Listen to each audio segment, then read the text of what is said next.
Beautiful cover page done by Emma herself, the almighty Emma. All right, so I'm just going to skip right past. The purpose for which we are here is to um, talk about dreamer to doer, going from dreaming to doing, via vision boarding. So dreaming is, just having dreams and just, wanting to do stuff and all that. But doing is actually executing. So we're talking about execution in this particular training, and we're going to do it via vision boards. And I feel like a lot of people actually do know what vision boards are, but don't know all of what a vision board can do. And let me use the presentation style for this so that, oh, okay. All right, let me just leave it this way. Okay, so foundations first and foremost for dreamers, right? So a wish is not a dream is not a vision is not a goal, and a goal is not a purpose. But they all have like a relationship with each other. And I'm going to I think talk you're about. gonna have to say that again, just to allow our brains to All absorb. right. So a dream is not a wish. A wish is not a dream. A dream is not a vision. A vision is not a goal. A vision is not a purpose. So I picked these terms because in my sojourn, my journey of vision boarding and teaching people how to build vision boards that work, that they can actually use to execute their dreams in their lives, I found that people actually, the first mistake is not understanding what a vision is. So if you don't understand what a vision is and you try to build a vision board, you could build a wish board, a goal board, or a purpose is not something that everybody knows, for, so it's not, you probably won't build a purpose board, but you could build a wish board or a goal board or a dream board and call it a vision board. So I don't know if that, so a wish is not a dream. I'm going to explain what these terms are so that it just gives us. The important one is a dream is not a vision. Yes. I think that's the one that we really need to understand, that you have a dream does not mean your dream is your vision. Exactly. So, but they have a relationship going on, and then I will explain that relationship. So I find if this is not defined, if we don't understand this, then we cannot build vision boards that help us to actualize, or that help us to actualize our vision, or that help us to become doers. So there are vision boards that help us to dream, but there are vision boards that also help us to do, and I'm going to talk about all that as well. So I'll just move on from this slide. So this is it right here. These are definitions, just, not dictionary definitions, but definitions that give us, as human beings, as feeling and emotional beings, the context of, of the purpose for which we are here. So a wish is a flash thought or a desire, but it has no compelling power. It doesn't compel you to act upon it. So we're talking about what compels you now. Okay, when you have a wish and you say, oh, I wish I went to the spa last week, or I wish I can most of the time when we say we wish we can do something, we haven't processed it, because sometimes we can actually do that thing, but we didn't do it. And so we just say, oh, I wish I can do something. If you can actually do something, then you don't use that language, I wish I can do it. If you can do it, then you go ahead and you do it. But if you say, I wish I can do it, it means that you haven't, you haven't zoomed in on it yet to ask yourself if you can actually do it. You haven't, thought about it or giving yourself time to linger on it and say, oh, can I really do this thing? If you say you will do it, then it won't be I wish, it will be I want to do this. So there's a difference between a wish and a want. Now, all these other things, your dreams and your visions, they actually they are wants, sort of, because they are desires, So a wish is not necessarily, it's a desire, but it doesn't have, there's no compelling, it's a weak desire. It could be a flash thought or a fickle, desire, something that just, just comes and it just disappears. But if something is a dream, then it is a desire that actually inspires you, to hope for something that is better than what you have right now. So it inspires you to hope for a better future. And a dream is a raw material for your vision. So because it has like a little compelling power there, something that that keeps you in that space when you are there and you are thinking of the fact that it can be something better. It inspires you, it motivates you to even wait and hold on. It motivates you to wait and hold on. So it can be a raw material for your vision because it has like some little compelling force in there. And so I would explain what all these things are, all these startup to want and all. I would explain all that. But your vision now we have come to your vision. Your vision is a more complex and comprehensive visual outlook. Okay, it is a visual outlook of your life. It is more complex and more comprehensive than a dream. Right? I always tell people, and I think I mentioned this when I was with DK1, that a vision and a dream, the difference is that your dream can be like Robocop, and your vision is actually like Transformers. When you're dreaming, you're still, it's still light. It's still light. You haven't seen like the best of you yet. But when you have a vision, this is complex. It is comprehensive. Now, when I say complex, I don't mean that it's hard to understand. So let me just say that the fact that I said complex doesn't mean that it's hard to understand, but it's just more comprehensive. It's a more comprehensive visual outlook, on your life. It's a recurrent picture or a desire of who you want to be, what you want to do, what you want to have, what you want to create, and what you want to experience in your life.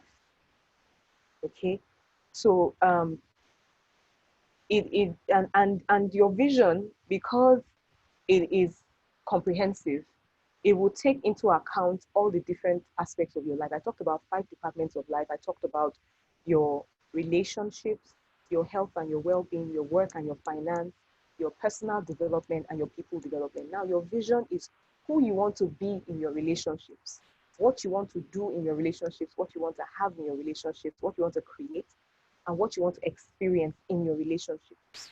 It is also what you want to be, do, have, create, and experience in your work and your finance. It is also what you want to be, do, have, create, and experience in your health and your well-being. It is also who you want to be, what you want to do, have, create, and experience in your personal development. It is also who you want to be, what you want to do, have, create, and experience in your people development, which is your contribution to other people. So that's why I say it's a more complex and comprehensive outlook. So you see that when you're dreaming, you don't have so much, clarity, of all these things. But when you start to talk of a vision is like, we're not joking, we're not playing, we're serious. That's what a vision is. Now, a goal, right?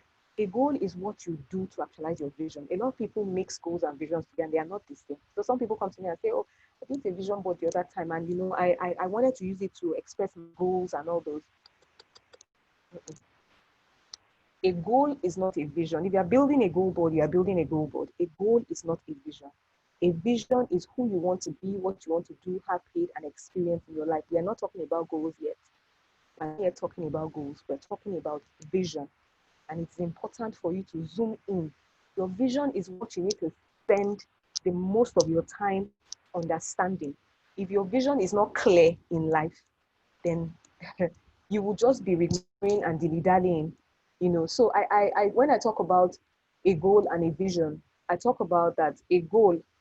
So, and they need themselves, and I'll explain.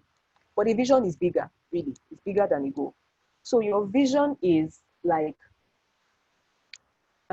it's like the shepherd, while your goal is like the sheep. A sheep without a shepherd is a stray sheep. So the sheep just keeps going anywhere that it likes. But when it has a shepherd, then it has guidance. Okay, so a sheep without a shepherd is a stray sheep. Now, a shepherd who claims to be a shepherd and has no sheep is not a shepherd. So he's just shepherding himself. He's just, taking himself all over. So a shepherd who has no sheep is not a shepherd. So visions and goals actually need each other. But the boss is the vision. The reason is because the vision is the leader, the one that gives guidance, the one that puts perspective to every action that we do, the one that says, okay, this sheep, come this way. No, let's take care of you. Let's keep you out of the rain. let's lock you here, and so the vision actually gives context to your goals. Now, a lot of people, 90 something percent of people, I wish I had statistical figures, I haven't done that research, but from all the people that I've come across, a lot of people I've come across in the 4 years that I've been doing this, I know that a lot of people pay more attention to their goals than they do to their vision. A lot of people don't understand what the vision is. They pay attention to their goals instead. Now, it is not as important to pay attention to. So your goals, if you see your goals as an action or a process or a strategy or like a roadmap or a landmark, then you're on point. But if you see your goal as the everything and the reason why you're here and what you want to do and all that, then you're not on point. That's not right. Your goals are just like the little drops of water that make that mighty ocean, of your vision is the mighty ocean. So it makes that mighty ocean possible. If you don't have plenty of water, you don't have an ocean. Okay? If you cannot, an ocean is put together. So God created the oceans anyway. But if we human beings were supposed to create, let's just say like a bucket of water, we would go step by step and put little by little by little by little until the bucket is full. And that's how we get a bucket of water. And that's what your goal is really to your vision. That's the relationship that your goal has with your vision. I said that the relationship that your dream has with your vision, like your dream is the raw material for your vision. It is that thing that starts to give you like those senses. You cannot really explain it, but you are attracted and there's something that catches your interest, that catches your attention and all those kind of things. Your dream is made up of, you would have certain dreams when you have, your dream would actually compel you to go learn some certain skills. You're just seeing this thing, and all that. Sometimes you don't really know where to place it in your life, but you're just going and you're just doing that. Your vision is like a comprehensive outlook. Like I said, we do have create an experience in the 5 departments of your life, right? Now your goal is the action, the process, the strategy, the roadmap, or the landmark. The landmarks, the things that say that, okay, when I get to step 1, so your vision is more like taking you from point A to point B. And then all the things in between would be like step 1 to 5 or step 1 to 3, and those are your goals. So it could be like the action, the process, the strategy, the roadmaps, the landmarks, really, and all this language, all these terms I'm using, it will really depend on what exactly you're planning for. Your purpose is the reason why. That's the reason why you're here. It's the reason why you started to even see the dreams that you were seeing, but if you don't pay attention, you don't know. It's the reason why your vision exists. It gives backing to your vision. Okay, this is why. So when people come and they say, Folakemi, why are you an architect and designer, and why are you also like a personal development coach? My vision gives, my purpose gives backing to my vision. If I have clarified and I understand what exactly that I am here for, I understand that I'm a multi-passionate person, I understand that this and that and all that, then my vision, the things that I see and the things that I apply my time to, how I use my time, is backed up.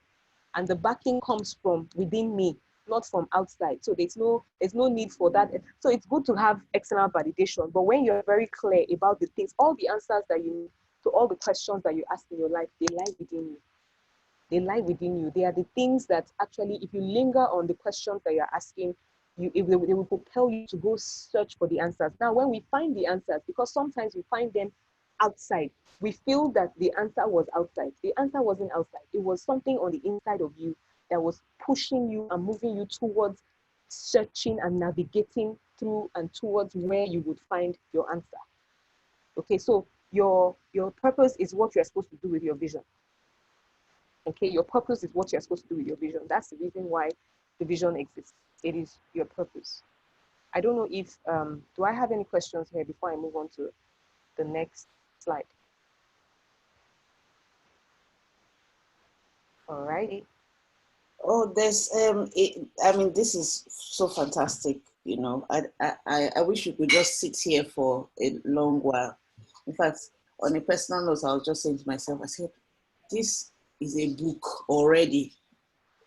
Just what you said so far is already a book. It's already, it can go into like several slides, and it's so eye-opening, and thank you for the way you explained it.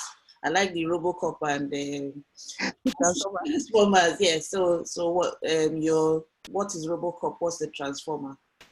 Like Which one is Yes. RoboCop? Which one is So Transform? RoboCop is I don't know if we watched that movie. Like, so you know how in the past we used to make like action movies, and we would think that that was everything that we had seen. You see the action movie, and then all of a sudden there's like all this Marvel has come, and then you have Iron Man, you have Transformers, you have all those things. So there's Now we know we are not playing. yeah. Yeah. Okay, I think you should just carry on anyway. I'm sure we'll have. All right. So before I move away from this slide, I'm just going to take away the points that I want us to note. That your dream is actually a startup to what? The vision is the what itself. Your goal is the how to the what, and then your purpose is the reason why. Okay, so you have a startup to what you're supposed to be doing. You have the what you're supposed to be looking at, what you're supposed to be doing. You have how you want to be doing what you're supposed to be doing, and then you have the reason why every other thing exists. So that's how you go from the dream to the vision to the goal to the purpose. Now, the next slide just simply explains to us. It was too much grammar. Okay. Folakemi, I want to give you a scenario, and I Okay. want you to use that scenario maybe to explain some of the things. So, my dream is to relocate to Canada Yes. because I would like to live there. So, how would you put just have that in mind? So, Context. you want to use Okay. exactly to give examples of how will I achieve that? That's a dream I've had for a Sure. long time. I want to relocate to Canada. I want to live there, maybe study there, work there, and all that kind of thing. So, just All have that right. in mind while you're talking. Yeah. Okay. Let me use the next slide to explain that. Okay.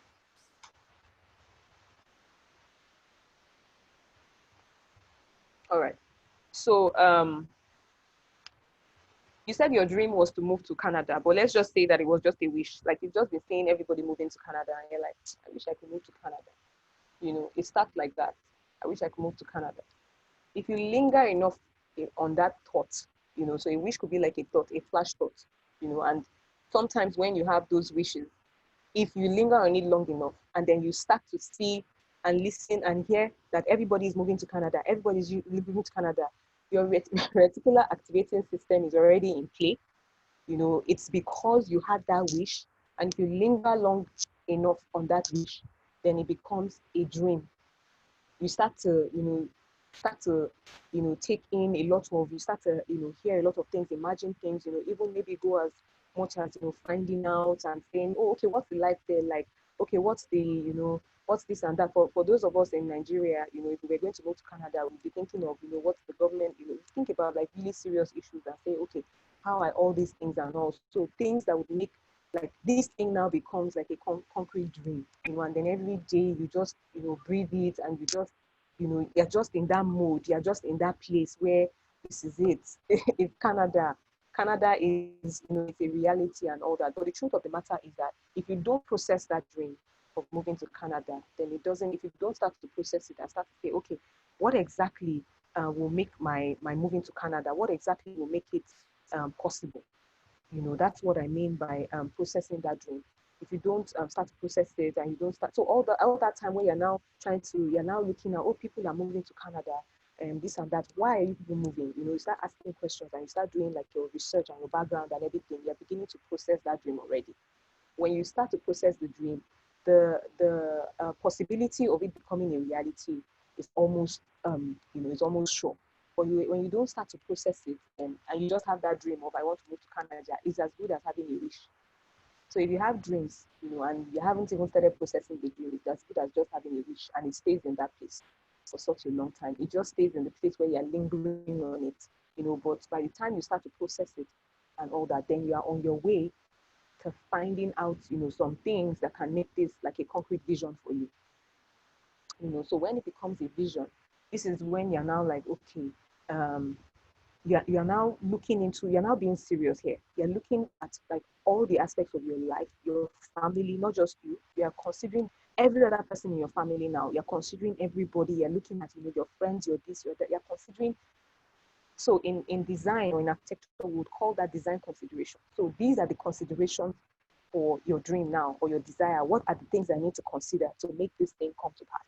By the time you start thinking like that, you're having a vision. And like I said, you will consider what you want to be, do, have, create, and experience in the 5 departments of your life, or in that aspect of your life, as with respect to moving, to Canada. Like, what's my life going to be like now? Who am I going to be? What will I be doing? What am I going to have? What will I create? And where does my dream of moving to Canada, where does it sit in my overall vision for my life? Okay. So that's when you now start having more serious conversation and all that. And then if you act upon it, then you would achieve your purpose. Your purpose is, I want to move to Canada. So this is starting with something that is very minute, that is really small now.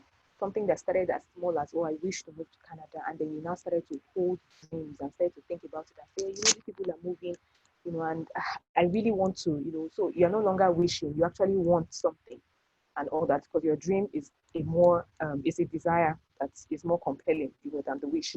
And then when you start to want something and you start to, process it and look in all the different aspects, design considerations, like I said, then you can say that you have a vision. And then when you go from having that vision to saying that you want to act upon it, so when you go from having a vision to actually, this is where your goals come in, when you're acting on your vision. So before you can act on your vision, you have to have your goals, right? So this is where your goal comes in, and then you lay everything out, your roadmap, your step-by-step process, your actions, and all those kind of things. And so even when you are acting, you would have to, break all these things down into, like, okay, so you have maybe a vision for a year, and then you break it down. Okay, my goals for 90 days times 4, my goals for, each month and all that. This is where all that comes in. And then the main reason why you're doing everything is because you just want to actualize your purpose. So that's how everything actually begins.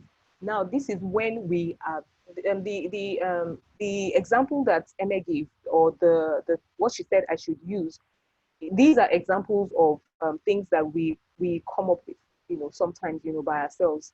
We could actually, we just envision some things for ourselves. So I would say that there are like two kinds of dreams. There are dreams that we cook up ourselves, based on how we feel, based on, our life and how we're looking at things around us, our environment, our beliefs. There are things that actually, help to form, your dreams, your beliefs, your environment, and all those kind of things. Those are the things that kind of form your dreams. So I always say to people that there's a difference between visioning and envisioning. So visioning kind of is something that it just comes to you naturally. It's just something that you don't know where you got that thing from, but it's actually a compound effect of your beliefs, your environment, everything that you've been through, your experiences and all that. And there are some things that just seem as if you feel a pull or a drag, towards some certain things, without knowing why. So those things would seem like they were visions, or they were things that just came to you and all that. But there are things that we also cook up ourselves, and that's in the place of envisioning. So when you sit down and you say, I want to actually think for my life and think for myself, and tell myself, okay, what exactly do I want? When you start to ask yourself, what do I want? So the one with the visioning would be like, what do I feel like, I want? This is how I feel, and all that. But the one when you are envisioning, this is more like, taking charge now and saying, what do I want? And so every time that when I'm talking about the vision, or we're like a more intentional kind of thing. a more intentional thing, yes, it's a more intentional thing. So it will be good for us to be aware of the things that that we are visioning, and the things that we envision for ourselves, and hold those two things together. They will actually give us a lot more clarity and give us direction, as we move along. So I wouldn't say that the one with the visioning is more like intuitive. It's more like something that comes to you intuitively. And then the one with the envisioning is more like when you're asking questions of why some things are not working in your life and how things can be better. Okay. So both are very, very important, because the one that comes to you intuitively will still give you a form of, it will give you background or a foundation for even the things. It would align you. It would align you. So when you are envisioning something for your life, if it's not around, the things that you intuitively are pulled towards, that these things that you're envisioning are not, it gives truth, let me put it that way, to the things that you envision for your life. all those things that come to you intuitively, they actually give you truth with the things you envision for your life. So it's still important, to hold both things that come to you intuitively, and then the ones that you start to, really work on and say, okay, this is what I want, and all that.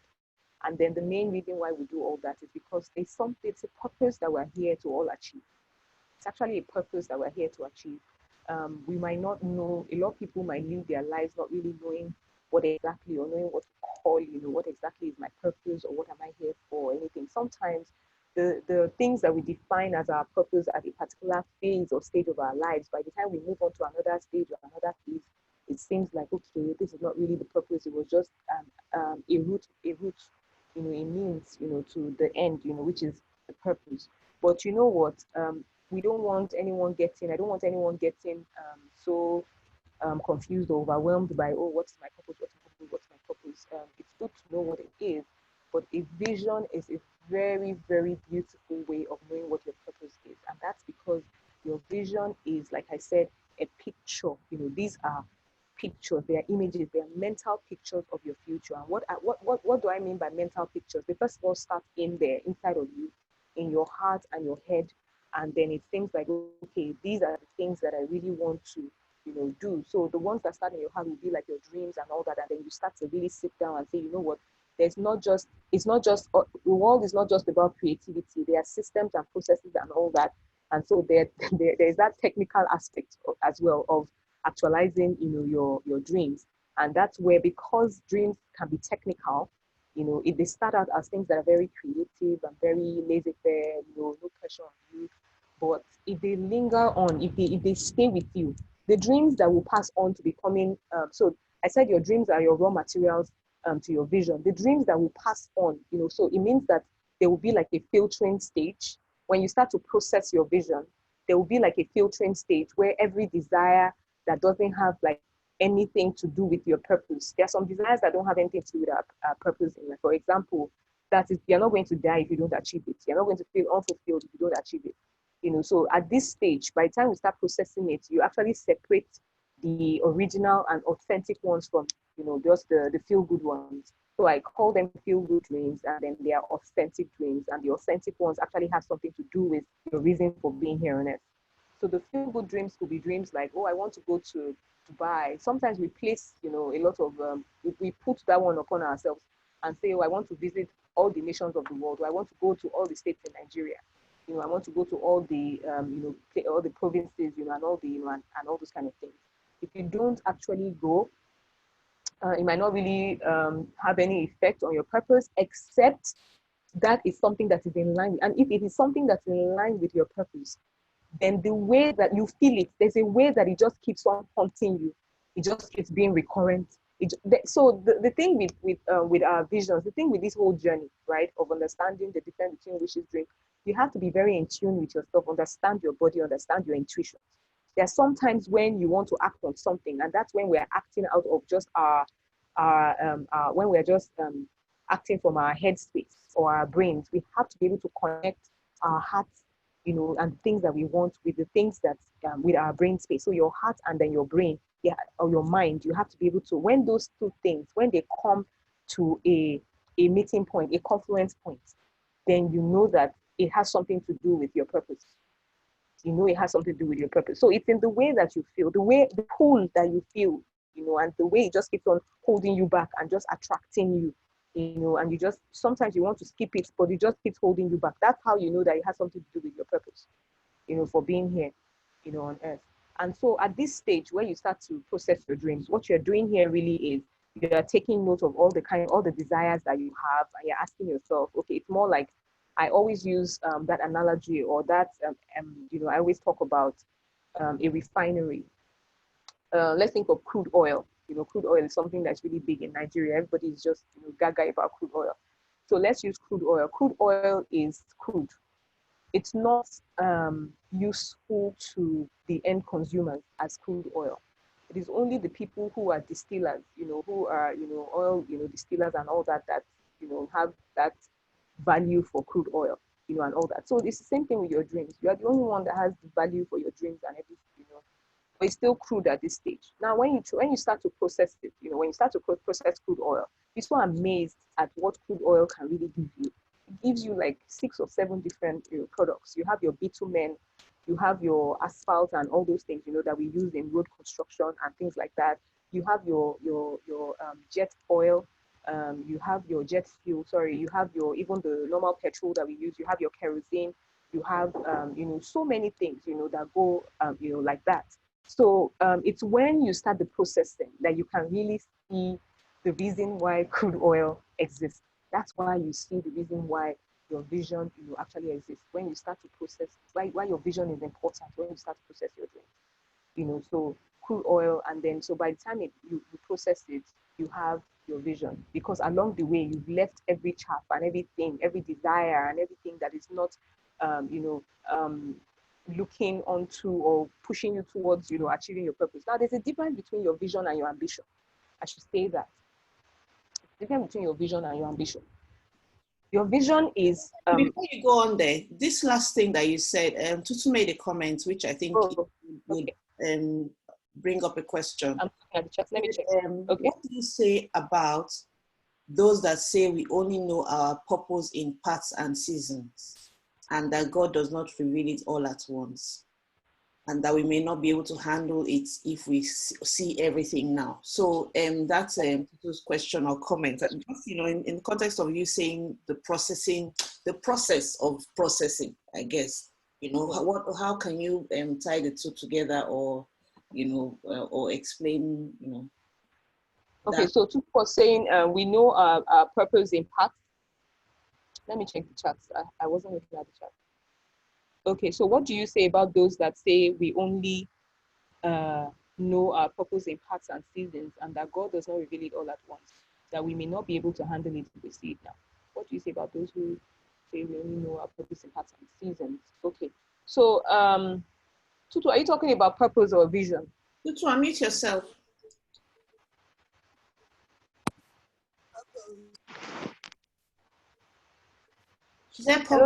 So are you talking about purpose or vision? I want to understand. So this purpose that you're talking about, your purpose is your reason for being here. It's your reason for being here on earth. It is the vision that is actually revealed in parts and seasons, and that if we see the entire vision all at once, we may not be able to handle. Right, okay. Because we may not have there. Let's go with your definition of purpose and vision. So yeah. If you substitute my use of purpose in that question for vision, what's your view on that? All right, I want to know whether you want to know about, so is it, okay, so if I substitute it, then the question will read, what do you say about those that say we only know our vision in parts and seasons, and that God does not reveal it all at once, that we may not be able to handle it if we see it all at once? Yes, I agree to that. So it's a process. It's actually a process. Now, the thing is, we have our visions for, if I ask you now, Eme, I'm sure you know what you want. You may know, impact, like Tutu said, what you want to achieve in the next 3 years and what you want to achieve in the next 5 years. You may know, impact. If you sit down and you really do like a real brainstorm, look at it and all that, you may be able to come up with, everything. But because if you haven't spent time sitting down to think about it and say, who do I want to be in 3 years, in 5 years, and all that, you may not be able, you may only be able to say, just, vague, explain, in like a vague, give a vague explanation. But if I ask you now, it is not okay not to know what you want to be in the next 1 year. It is not okay not to know what you want to be in the next 1 year. Now, it's okay to know, we see, so when we see all these pictures, we say, in the next 3 years, for example, if somebody who is here that's not married, person can say, in the next 3 years, I want to be married. Next 5 years, I want to have kids, and all. Yeah, it's good. But the thing is, the 1 year vision would be to start thinking of, I need to be in a relationship, and all that. And that's not, you have to, I'm not talking about that pressure of, going to look for somebody. No. It's just about opening up your mind and saying, okay, for me to be able to get married and for me to be able to have kids, get married in 3 years and 5 years, and I need to have a relationship or be in a relationship. So there's a place that you have to get to. It's who you will be in a year from now that would have the capacity to fulfill what you need to fulfill for the 3rd year and the 5th year. It's not who you are right now. So sometimes we bother ourselves about the future too much, and we don't concentrate on the present that actually gets us to the future. There has to be a balance between what you see in the future and what you do right now in the present to get there. Now, the reason why I always say it's okay for you to, when you see something, you can't unsee it.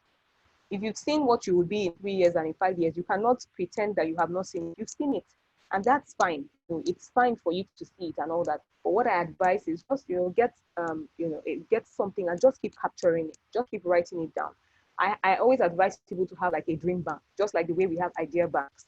Like if you're a creative, it's important for you to have an idea bank where you do, because there are some things that just come like flash thoughts, as you just capture it, and just write it down. So you could use the journaling process and all that for all this. You could use journals, you could use books, you could have like a document on your phone, it could be your notes on your phone or something like that. But it's better for it to be something that will be in the cloud, not something that disappears once something crashes or whatever. So it's okay, for you to be able to know what you want to be in 3 years and 5 years. But for the purpose, and that's just dreaming, really. For the purpose of a vision, which is very specific, which is where all the action comes in. This is what you need, before the action. This is what dictates what the action should be. A lot of people jump from here, from dreams to goals, and they now don't feel that fulfillment. I'm going to come to this side. They now don't feel so fulfilled anymore because they just jumped from their dreams to their goals. You didn't find out whether this dream had anything to do with. So if you're searching for fulfillment, then it means that it's purpose that you should be dealing with. Except you're not searching for fulfillment. If you're searching for thrill, then it's okay for you to just go from dreams to your goals. And that's how ambition actually acts out. That's the reason why I was saying there's a difference between vision and ambition. Okay, your vision is actually, like I said, it's a picture of your future. It's who you want to be, to have, what you want to be, who you want to, and what you want to have, create experience, an experience in your life. But your ambition, so your vision, the difference is that your vision actually, because I just talked about like your 5 departments of life. I talked about who you want to be, what you want to do, have, create an experience. Your ambition is all about doing and creating most of the time, and doing and creating so that you can be something. But the difference really is, that your ambition is more of a self-absorbed idea. It's more of something that's in this context now. I will talk about, there's healthy ambition and there's unhealthy ambition. So the unhealthy ambition is the one, for example, if you work in an office system, or you've ever worked in, like an office system, or you're in career right now, you would realize that there are some people that act as if the very presence of another colleague is what is stopping them from actualizing their vision in life or their dreams in life. And that's because that person is just an ambitious person. The person is just straight. The person just can't see. There's no depth to what the person can see. So the person still lingers in that place where they have dreams of who they want to be, and then they just act upon it. And so anybody who is in the way of, or is just making it difficult for them to just, act on something and get the exact result that they want from acting, they see that person as the one that they need to take away or they need to take out. That kind of thing. But when you come to the zone of where your vision is actually a gift. It helps you understand that it's your gift to the world. It fulfills you, it fulfills other people around you, and then God is happy about it. Because God is the giver of vision. He gives you your dreams for a purpose. Like Tutu was talking about, is this Joseph dreams, and all that. So your dreams are there for a purpose, but you have to process them. And when you process them, you can find out the ones that, that pass the test and that are actually aligning, with your purpose. The ones that are very recurrent, they never leave you. They have something to do with your fulfillment. If you don't actualize it this year, next year you feel unfulfilled. The only time you can feel a little bit okay is if you have like things that you've put in place and you said, okay, this is what I'm going to do. This is a step-by-step process, or this is a roadmap. And so you know that you're on your way to actualizing. But if you're not doing anything about it at all, and you're just sitting, you're just thinking, and all that, then you don't have anything concrete yet. So even when people have plans, those people who go from dreaming all the way to acting, they actually have plans, and they could be like planners and everything like that. But when you have plans and you don't even have your vision, so if your plan stemming from your vision, it's not going to align you with your vision. And if you're not aligned with your vision, you're not going to achieve purpose. Your purpose is both intuitive and technical. Your ambition, what you want to just do for yourself, and all that is something that you only see yourself. It's almost like you're on an island, and it is a self thing. Like, I want to be able to do this because I want to feel a particular way. Okay. Now, your wish, when you start to have wishes, if you linger on your wish long enough, your wish can act as awareness, for the things that you're supposed to be doing. If you pay attention to your wishes, the kind of things that, and your wishes will be like in your thought space. If you pay attention to the kind of wishes that you have, they could actually give you a lot of awareness about the kind of things that you want to be doing. Now, when you leave that place, if you linger on your wish long enough, it becomes a dream. And then when you hold your dreams and you value your dreams, you find that you have a lot of passion on the inside of you. There's a lot of passion for the things that you want to do, for your interests, your beliefs, what you want to, help other people do, and all that. But if you don't process your dream, your passion is not enough to help you to move up to the place where you find fulfillment. It won't be enough if you don't start to process these dreams. When you start to process, it means that you start to find meaning. What does this mean? Where is it actually taking me? Why is this important in my life? You start to ask a lot of questions. That's what the processing is, actually where the questions are. A lot of people spend time here. I spent 10 years between dreaming and visioning, 10 years of my life, 2004 to 2014. And then I spent another 2 years to figure out what I wanted to do to be able to live and align with my purpose. So this is a very tricky place to be, which is why this whole thing is all about going from dreaming to actually doing. So I want to get you from dreaming to processing your dreams to understanding what your vision is and getting clear about it so that you can build the actions that you need. And when you start to do those actions one by one, you, at the end of the day, when you achieve like a goal, you are actualizing your vision. So your goals are just like little things. And with every goal that you achieve, goals that are aligned with your vision, not the ones you just jumped process and you came from your dreams to start, doing your goals, but goals that are actually aligned with your vision. When you start to, achieve each goal that you have put in place, when you start to achieve each of those goals, then you are on your way to actualize. So your purpose is the reason. So your purpose is your reason for being here, but you live out your purpose in the course of your life. You live out your purpose in the course of your life. And that's the reason why you need your vision for 1 year, 3 years, 5 years, because you have to have something that you're doing that helps you to live out your purpose in the course of your life. And so your wish is good for awareness. Your dreams will give you the passion that you need. Your vision will give you that alignment that you need to be able to fulfill, to be able to, actualize your purpose or live out your purpose. Let me put it that way. And when you're living out purpose, you find fulfillment. So that's what this whole thing is all about. I don't know if there are questions at this stage. So it seems like the action part is the orange and the yellow between the dreams and the vision. That's where when I say action part, I mean like the cocoa of the matter. So the cocoa of the matter is here, is this orange and this green here, these two. So many people don't process it. As a dreamer, you don't process your dreams. You will not understand which one, is actually your vision. Your vision is actually what is a carrier. It's like a vehicle to your purpose. And that's why your vision is very important. So all these people who are, oh, I want to find out what my reason for being here. If you align with your vision, you are living out your purpose. If you align with your vision, you are living out your purpose. So if you don't start to process your dreams, you don't find out where your vision is. If you don't act on your vision, so this is alignment here, but if you don't act on your vision, then you don't find any fulfillment. You don't actualize anything. So there's no fulfillment. So the cocoa is here, this processing and acting. That's where the cocoa is. So processing takes you from dreams to, to vision, and then the actions take you from there to actualization. Which is where there's fulfillment. Okay. Any other questions? Let me see. Unmute yourself if you have a question.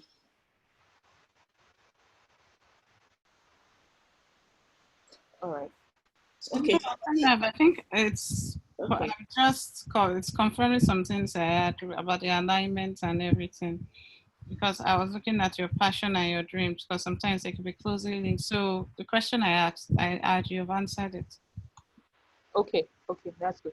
Okay, so let me just use like a business vision. DK, give me like a business vision. Give me like, one of your clients or somebody, give me like a vision that somebody has for business. And so we can see the how. business for one of my clients was to create, let's just say I want to create resources for entrepreneurs. Okay. So the person wants to create resources for entrepreneurs for a particular purpose. There's a reason why the person wants to do that. Why does the person want to do that? The person wants to do that so that entrepreneurs understand their brand better and create better content. Okay. So a lot of people that, I just take that now. Let's say Kemi, let's use somebody, her name is Kemi. And Kemi wants to create resources for entrepreneurs so that, they can do better, in their business and all that. If Kemi just keeps talking about, if he just, maybe she sees it somewhere or something and like, oh, I think I can do this. Maybe you see somebody's document or something, I say, I wish I can do this. And then it's a flash story, it just goes away. If she doesn't keep herself committed to it, she doesn't linger on it long enough, it's not going to be a dream. So a dream, there's a little, it's like, it compels you. So she's like, I have dreams. And at the time when this person has dreams, DK, that's when they come to you. When they have dreams, they come to you and then they say, okay, I have a dream of doing this thing, and all that. And they already know the purpose for which they have that dream. I want to be able to help entrepreneurs do something, but this is my dream. I want to do this. Now, you as the expert, this is what you do for them. You help them to process this thing, and then you help them understand, what the concrete, the juice of what they want is, and then you help them act on it so that they can achieve their purpose. So if she doesn't go through this processing and, and understanding, what that vision is, aligning with it and understanding the actions she needs to take, then all she just has dreams.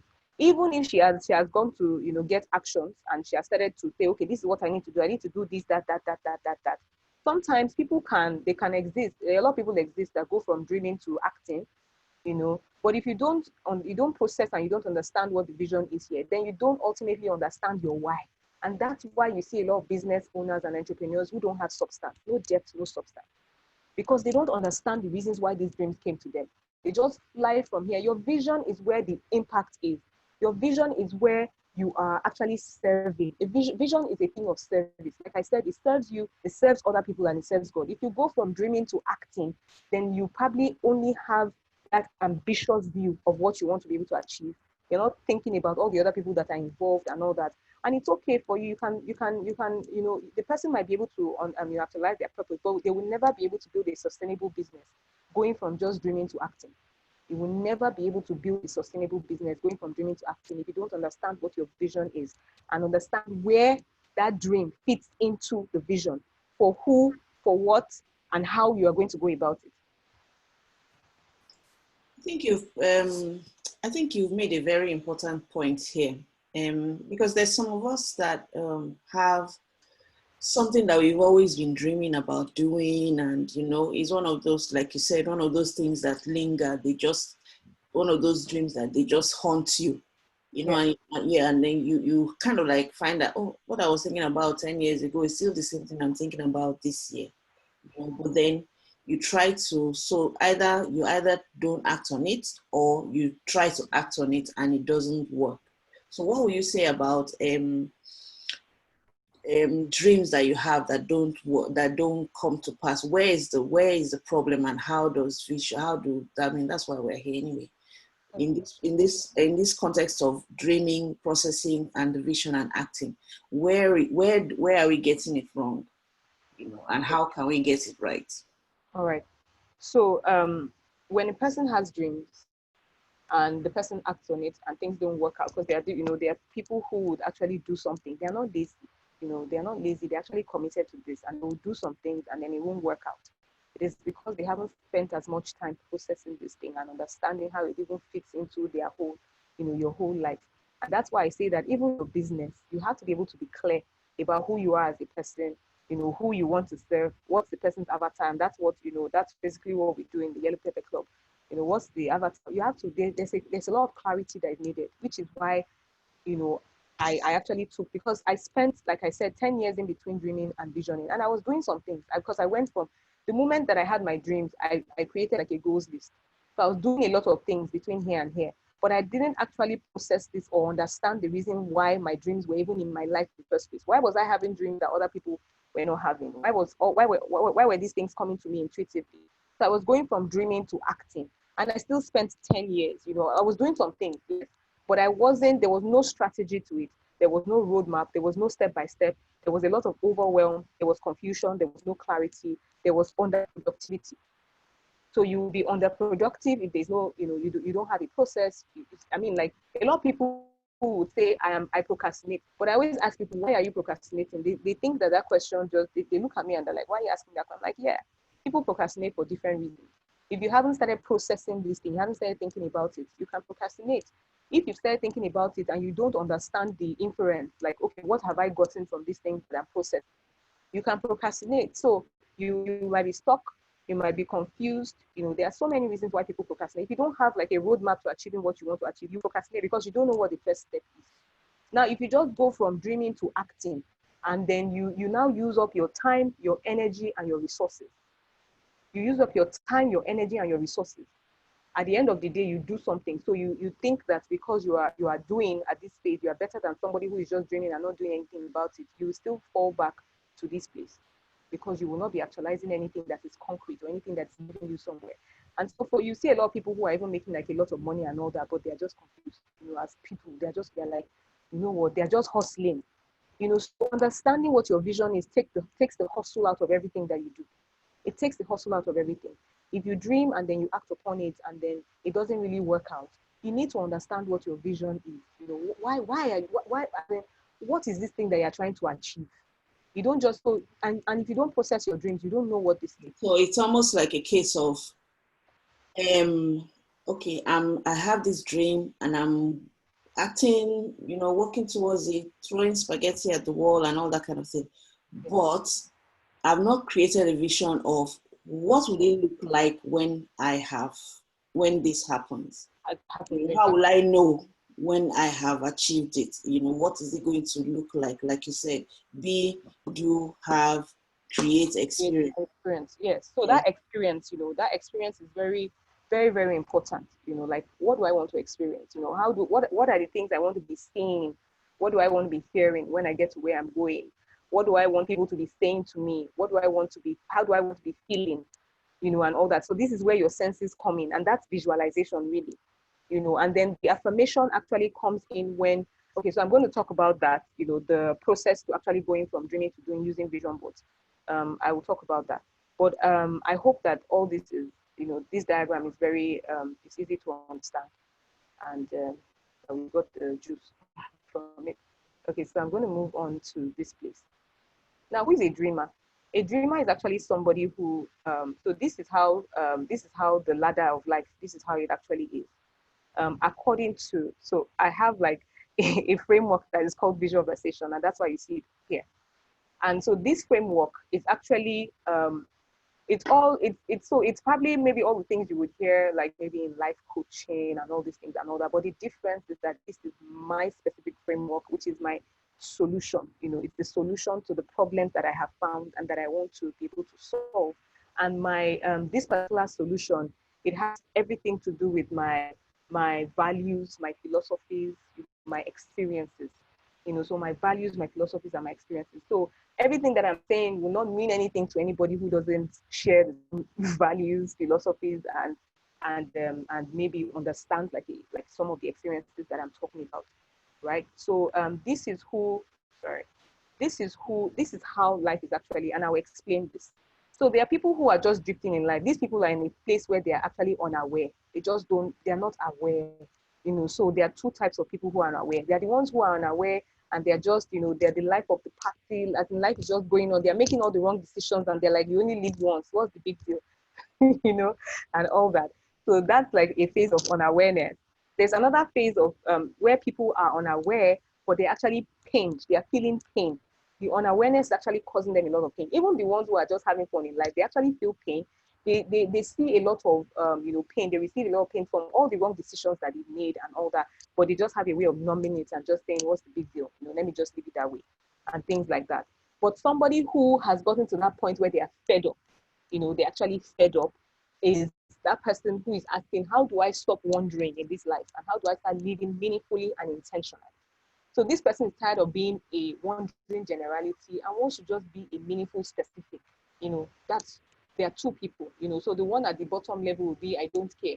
But the one that is getting closer to dreaming is that person who is asking, how do I stop wandering and how do I start living meaningfully and intentionally? And by the time because the person believes that there can be there's another life. there's something, that can be better than where I am. The person enters into that mode of where they're like, you know what, I have dreams. I need to figure it out. There are things I've been thinking about right from I had dreams when I was younger. I'm tired of wondering. I need to do something better with my life, and all that. And the person now starts to allow the dreams to come through, and all that. Person starts to allow those dreams, and person is now getting excited. They're finding some meaning, finding footing and foundation in life. They're excited about the picture of the future that you see, and you're like, well, I want to impact my world. I want to also do so many things. I want, and all that. But sometimes when these people hear, sometimes the mistake that they can make is that they can want to depend on external validation and encouragement, from their loved ones and other people. So you have these dreams and you share with maybe your spouse or you share with your best friend, and everybody's looking at you blank, like you're just hearing crickets. They're like, I don't get what you're saying. I don't understand what you're saying. The truth of the matter is that they're not supposed to understand everything. You are the one that the dream was given to. It is your own responsibility to start to process your dreams. When you start to process it, now this processing of dreams, it could be something that you do personally. It could be that you're going to seek help. You're seeking the help of a coach, of a consultant, of a somebody, and all that. And if it's something you can do for yourself, it's all well and good. It doesn't really matter how you get it done. With important things that you have to be able to process your dreams. When you start to process the dreams and you start to look at it and all that, now the question at this stage that will make you to start to process the dream is, you start to ask yourself, how do you begin becoming? Okay, I've seen all these things. I know that these are the things I want. Now, how do I begin? As in, where do I start from? I'm kind of confused. I don't know, like, what do I do? What's the first step that I take? If you are able to overcome that. Question about processing your dreams. So, yeah. Are you talking about it like a one-time thing? And please, if anybody has any questions, please jump in. Are you thinking as a one-time thing, like something like you say, oh, I'm going to take myself for a retreat and I'm going to sit down and process my dream? Or is it something that is an ongoing thing? So that's my question. Okay, so I would relate that question you just asked to clarity. So the reason why we are processing anything is because we are trying to find clarity. We want clarity. Clarity is not something that happens once in our lifetime.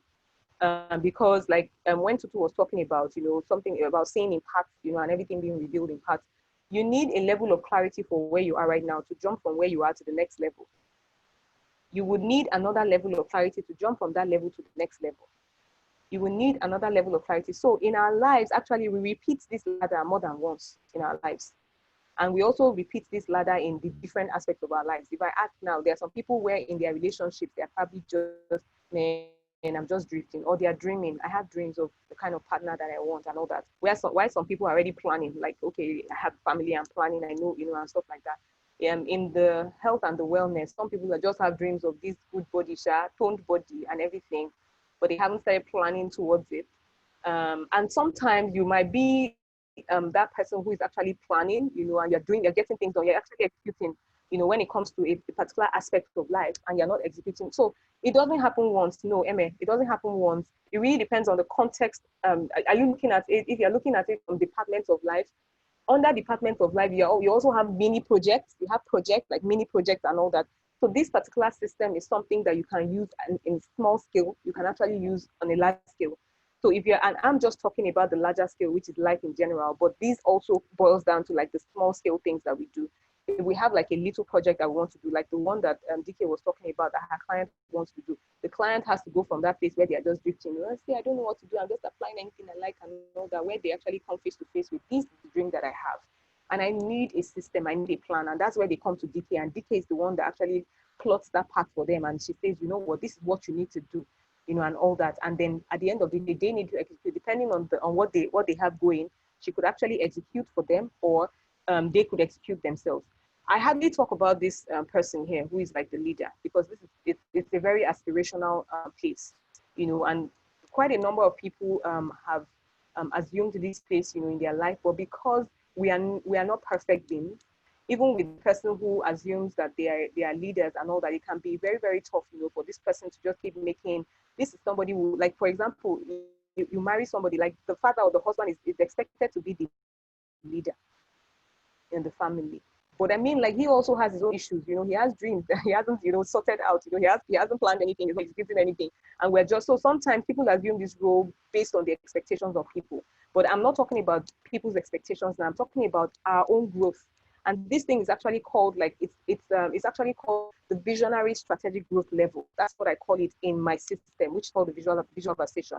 It's a very strategic growth level, and this is how I help like people who come to me. This is how I help them grow. I help them get away from being drifters, but most of the time when I talk to dreamers anyway.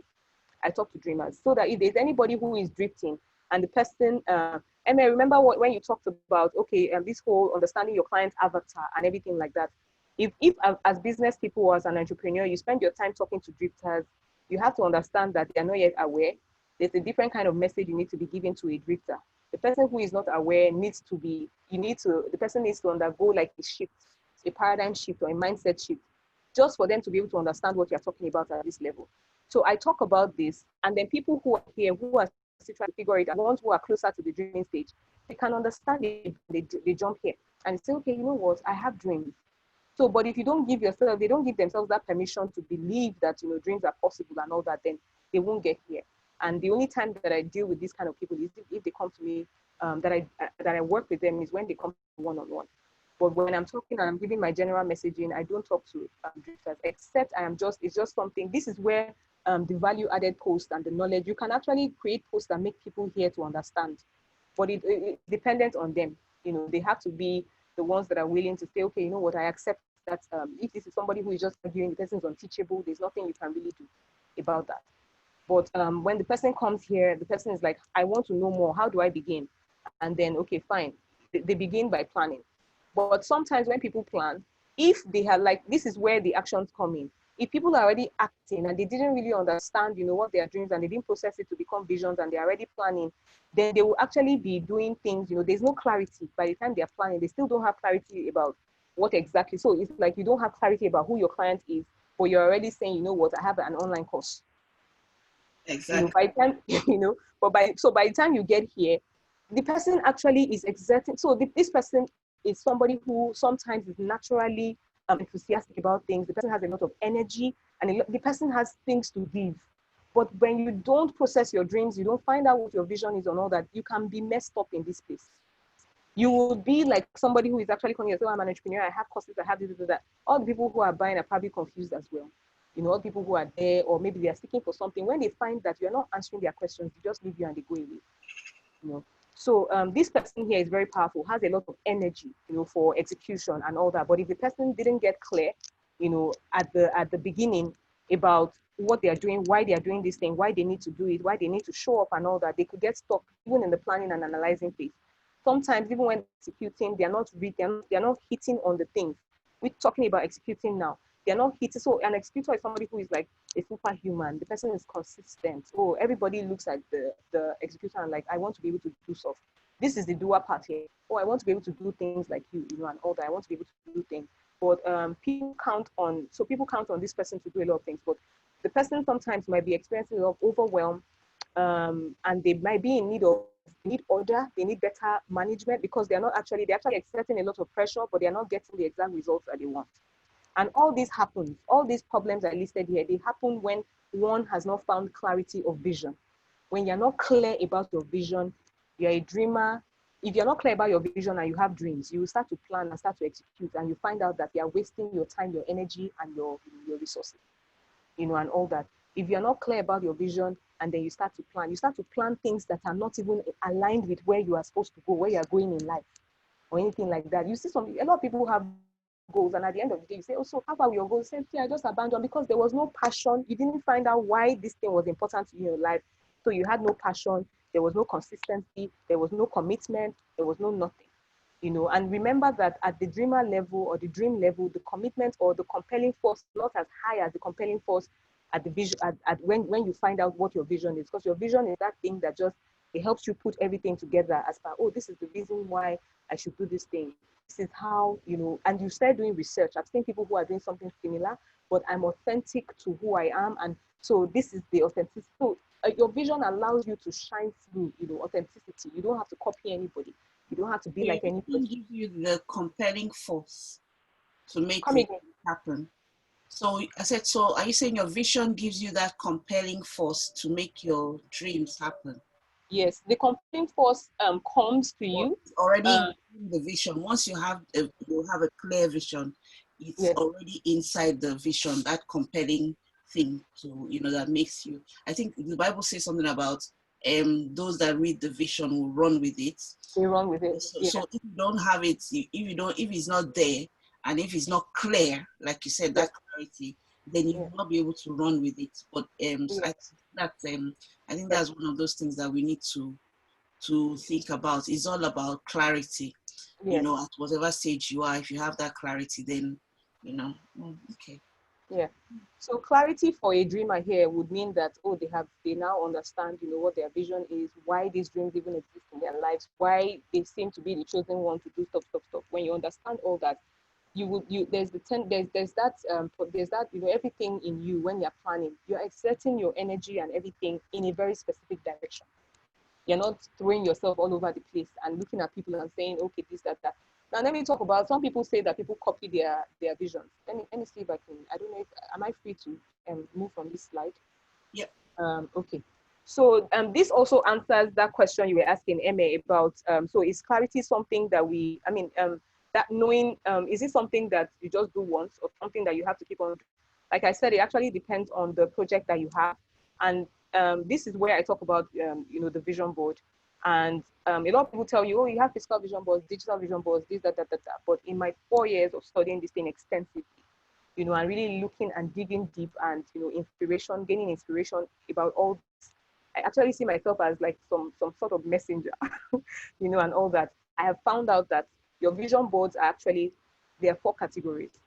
There are 4 categories of your vision board. Now, these categories, the vision boards, they actually overlap sometimes. They overlap, they just spin into categories. But you could have vision boards based on your format, which is your physical vision board or your digital vision board. Your physical vision board is the vision board, for example, the one I have behind me, which is, done with a frame, and then I have things that I put on it and all that.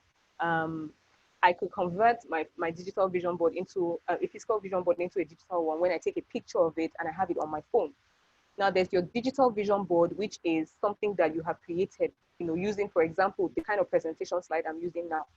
You just take pictures from the internet and then you put it on your vision board, and then that's a digital vision board. You could also convert your digital vision board into a physical vision board by printing it out. Now, there are other kinds of digital vision boards, let me put it that way.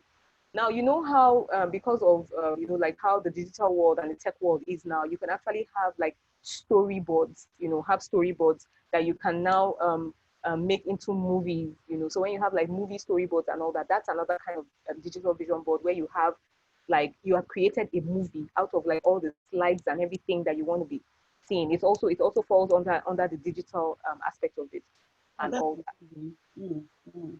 Yeah, so it also falls under the digital. And for the digital one, you would need some, so the least techy thing that you can use for your digital vision board is the PowerPoint. You can use your PowerPoint slide. And what I'm using right now is Canva. I use CorelDRAW as well for presentations and all that. You don't need to go so techy. When it comes to digital vision boards, a lot of people start to get, how do I? There are apps that people have built as well that people use for vision boards and all that. But basically, honestly, you could just do it with the PowerPoint slide. So everything that I do, I like things that make people unstuck, that make people to, you're not overwhelmed by, simplicity is very important in life. You're not overwhelmed by anything. You're not thinking about I'm pressurized. No. There's a place for that. There's a place for that. But at this beginning, where you're just thinking of what to build and thinking of your tools and all that to use and all, there's no need for all that, that thing of, you don't need to, that's not where you need to be using your brain, your brain energy. There's still another place, where you actually need to use your brain energy. And that's when you're trying to get clarity about what exactly you want in the 5 departments of your life, who you want to be, what you want to do, how to create an experience. I think that's a better place to use the brain energy, to exert your force and all that. When it comes to all this, what tools do I use and all that? There's no need for all that. That's not the most important thing. The most important thing is actually the clarity that you have, So vision board based on formats, right? But this doesn't really tell you anything about what you put on the board, right? So these are categories. We're just categorizing the vision board now. They are vision board based on information. And when people don't understand this thing, they start to, it is just so much overwhelm. So vision board based on information. Now the information, you have your life overview vision board. You have your life department vision board. You have your project vision board. Now the life overview vision board is a vision board that helps you look into like the 5 departments of your life, right? I mentioned all the 5 departments. I'm sure by now everybody can just, point back at me. So life overview vision board is where you have, you're looking at your 5 departments of life, what you want to be, who you want to be, what you want to do, have, create, experience in the 5 departments of your life. That's what life overview vision board does for you. That's what, that's what it shows. Sorry, that's the information that it shows. Now the life, of course, you put it there, so that's the information that it shows. Now the life department vision board is when you zoom into one particular aspect of life. It could be your relationship. Now your relationship actually has babies under it. You have your relationship with God if you're a spiritual person. You have your relationship with your spouse if you're married, or your significant other, or your future spouse, because you can actually, a vision board is actually something that you create, you visualize your future and then you create a vision board. So it works at whatever stage in life you are at. Then you move from your spouse to your kids or your future kids, or not, if you don't want to have children, because I know people who say they don't want to have children. And then you have your family members, you have your friends, your colleagues and all that. Those are relationships, okay? And then, so I'm talking about the life department vision board now. You can build a vision board for your relationship. For example, if you feel like you need to improve on your communication, you're actually this kind of person that, you just don't communicate so well. It depends on your temperament. You're like, I'm an introvert, like DK. I'm an introvert and I have social anxiety. Introverts there are different grades of introverts, and different grades have different kinds of problems. Some people are so introverted that they feel like they want the ground to open up and they can just swallow them. They want to be invisible, they want to be unseen, unheard of, and all that. And some of us who are introverts have found out that, it doesn't work, it doesn't, pay, especially for the line of work or profession that we are in. And then we've decided to build skills and say, you know what, I want to build skills. So if you are looking to build skills, or you're looking to improve yourself in a particular aspect of your life, a particular department, you can actually build a vision board that is very specific to that department of your life. So you can build it based on that department, or you could take a scope of that department, which is just your relationship, maybe with your spouse, or just your relationship with your child. Story about that a couple of days when we met in the coffee shop, where you talked about your person, and who wanted to improve on her communication because she's an entrepreneur at heart, but she knew that one thing that she lacked was, that communication skill and wanting to speak up and be seen and that kind of thing. So can you tell us how you tell us that story, how you worked with her? Okay, let me just put that story. So I have a sister who is 20 years old. She's in university at the moment. She grew up, so myself, me and her, we kind of click because we are the 2 introverts, I think, in my family. My dad's also an introvert, but I mean, like, he's the head of the family. So, but the rest of us are just swimming. The 2 of us are swimming. We're swimming amongst, like, all the other people who are very vocal and they talk and they do this and that and everything. I found my way, I walked my way up. And so it's the process and that's why I say that my system, visual versation, has my values, my philosophies, and my experiences embedded in it, because I believe in this thing so much because of my journey. But so my sister's journey is she was very introverted, and I think she's very sensitive. I am not as sensitive as she is. She's very sensitive, and so she's the kind of person that gets burnt easily. So those kind of people sometimes just want to stay on your own. You don't want anybody to cross your path because you don't want to be upset. You can have a high temper or something, but you just want to be on your own. You just want to be laid back and chilled and and everything. And then she had some issues with her academics. She was always like the best student from her when she was in her lower grade school. Always, I'm sorry, when she was in just as 1 to 3, she was always like the best student, and always getting like good grades and everything. And she started with the British system. Actually, she was going to a school here that was running the British system here in Nigeria. And then somehow my parents, I don't think they really understood the difference in the system they were using in her school. They switched her and took her to a place where it was the normal Nigerian system, like the one that I went through, SS 1 to 3, so she was using grade 11, grade this, grade that, and then they switched her to this other school. So it gave her like a very shaky university foundation, that kind of thing. So by the time she got to SS3, she wasn't doing as well in her grades, and all those kind of things. She had, let me just, long and short, she went to 5 secondary schools, that kind of thing. And so it was just a very shaky thing for her. By the time she got to university, 100 level. She did her thing and didn't do well. Her GP was really, really low, non-good standing, below 2.5 or something like that. And I had like a similar experience when I got into the university. So immediately I saw it, that was a red flag for me. I said, no, you're not going ahead with this. Now the age difference between us is quite a lot. It's 15 years. I said, you're not doing this. You're not doing this. You're going to go back and you're going to do this again. My mom, emotions in the family, everybody had their view. Now she's the last one. The age difference between her and the one after me is 10 years. So she's like, everybody makes decisions for her, that kind of thing. And I feel that also, killed a lot of her decision-making skills, it just made it so she had decisions she wanted to make in her mind, but just made it seem as if it wasn't relevant. Because a lot of people, so that's the kind of life that she always lived, that life where everybody's imposing on you and all that. So I had to make her understand that I'm not imposing this life on you. I know that this is not who you are. Sometimes it takes someone outside to see you for who you are. And then the person now shows you a picture of who you can be so that you have something to aspire to and say, you know what, your journey, I understand this journey. We have some similar things.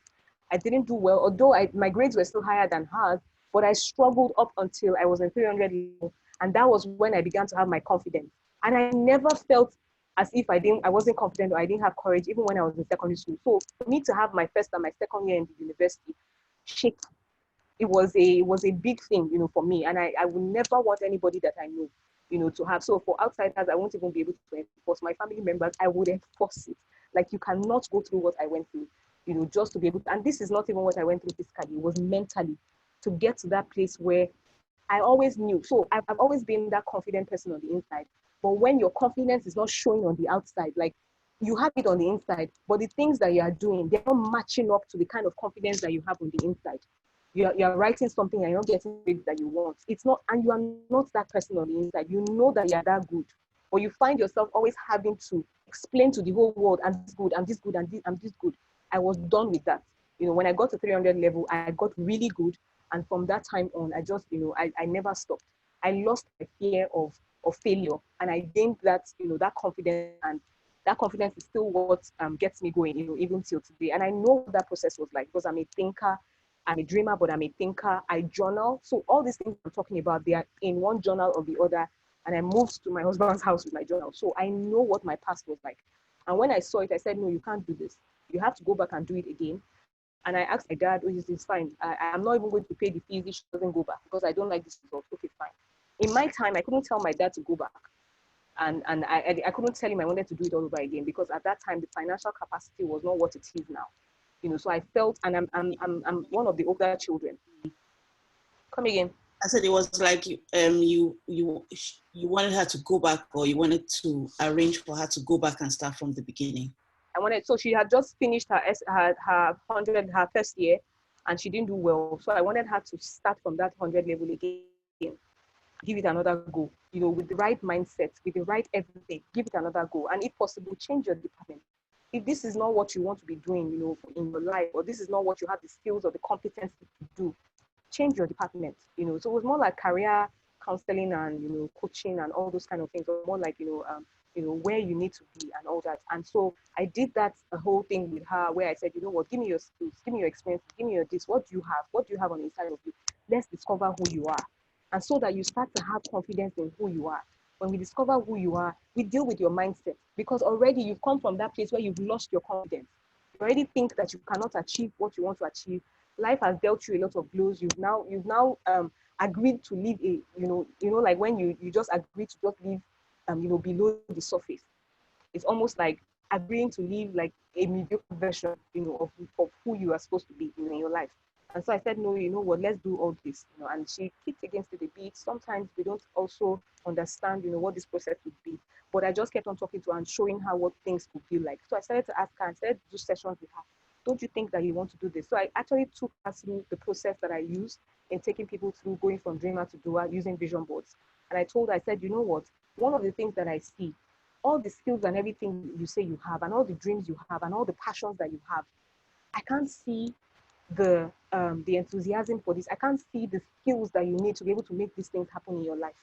So what I want you to do is build a vision board that focuses on that department of your life that is faulty, that you feel like you are scared, you don't have courage, you have things that you need to be able to do in that. Get clear about that department of your life. And for her, it was her, so for people outside school, the work and finance, for her, it was mainly her academic life, and all that. So she built a specific vision board for academic life and told herself, okay, you know what, I'm going to look into my academic life and I'm going to take this. So that's where the project vision board actually comes in. So the life department will look into one basic department. The project board will look into maybe like the scope, just a piece of that department, right? So that's where the project comes in. So she did that. It was a project board for her. So she did that vision board, and then she just looked at it, and she saw that the basic skill that she lacked was communication. And she didn't want to be seen. She didn't want to be heard. She wanted to just disappear, open the ground, let me enter, that kind of person. And she had opinions. I knew that she had opinions on the inside of her because she's also a thinker, so that's why it's good for us to know our temperaments, our personality types and all that. I ran that test with her and I discovered that, no, this person, and I watch her, I've been watching her. I took care of her actually, when she was born. So I know her really well. And I said, you know what, no, you can't, I know that you have more on the inside of you. And so she looked at it and all that. She found out that by the time we did like the whole clarity session, she found out that she lacked communication skills. Like and the basic thing was, if I'm able to communicate or express my feelings, every other aspect of my life will be better. That's what she said. So I said, okay, start with your academics, since that's the place that's the low hanging one for you now. That's the place you're experiencing the most pain. So sometimes I tell people, start from the place that you're experiencing the most pain. And then when you get good at that, you can spew out like to other departments of life and all that. So she did that for academics. She looked at it and then she visualized. I told her, just visualize the outcome. So all these things you don't put on your vision board, and that's different. Some people put the things that they envision on their vision board, and I'm going to come to that. They put the things they envision on their vision board as opposed to putting the things that they have visualized. The things that you're envisioning, these are your expectations, they're your desires, but it doesn't carry you through to actually getting what you want. It's not as potent as when you put the visualized image, the visualized picture, because your visualization is the end. That's your first creation. You have created this vision in your mind. If I tell you to envision for a year, what I'm expecting you put on your vision, so what I'm expecting for your envisioning is who you want to be, what you want to do, have, create, and experience in like all departments of your life. That's your envisioning. That's what you're envisioning for your life. But when I say you need to visualize this thing, I'm saying that all your emotions need to be in it. I'm saying that you have to have affirmations for this thing. So everything that you have envisioned, you convert these things into affirmations. So everything you say that you want to be, by the time you're doing your affirmations, you are saying that you are.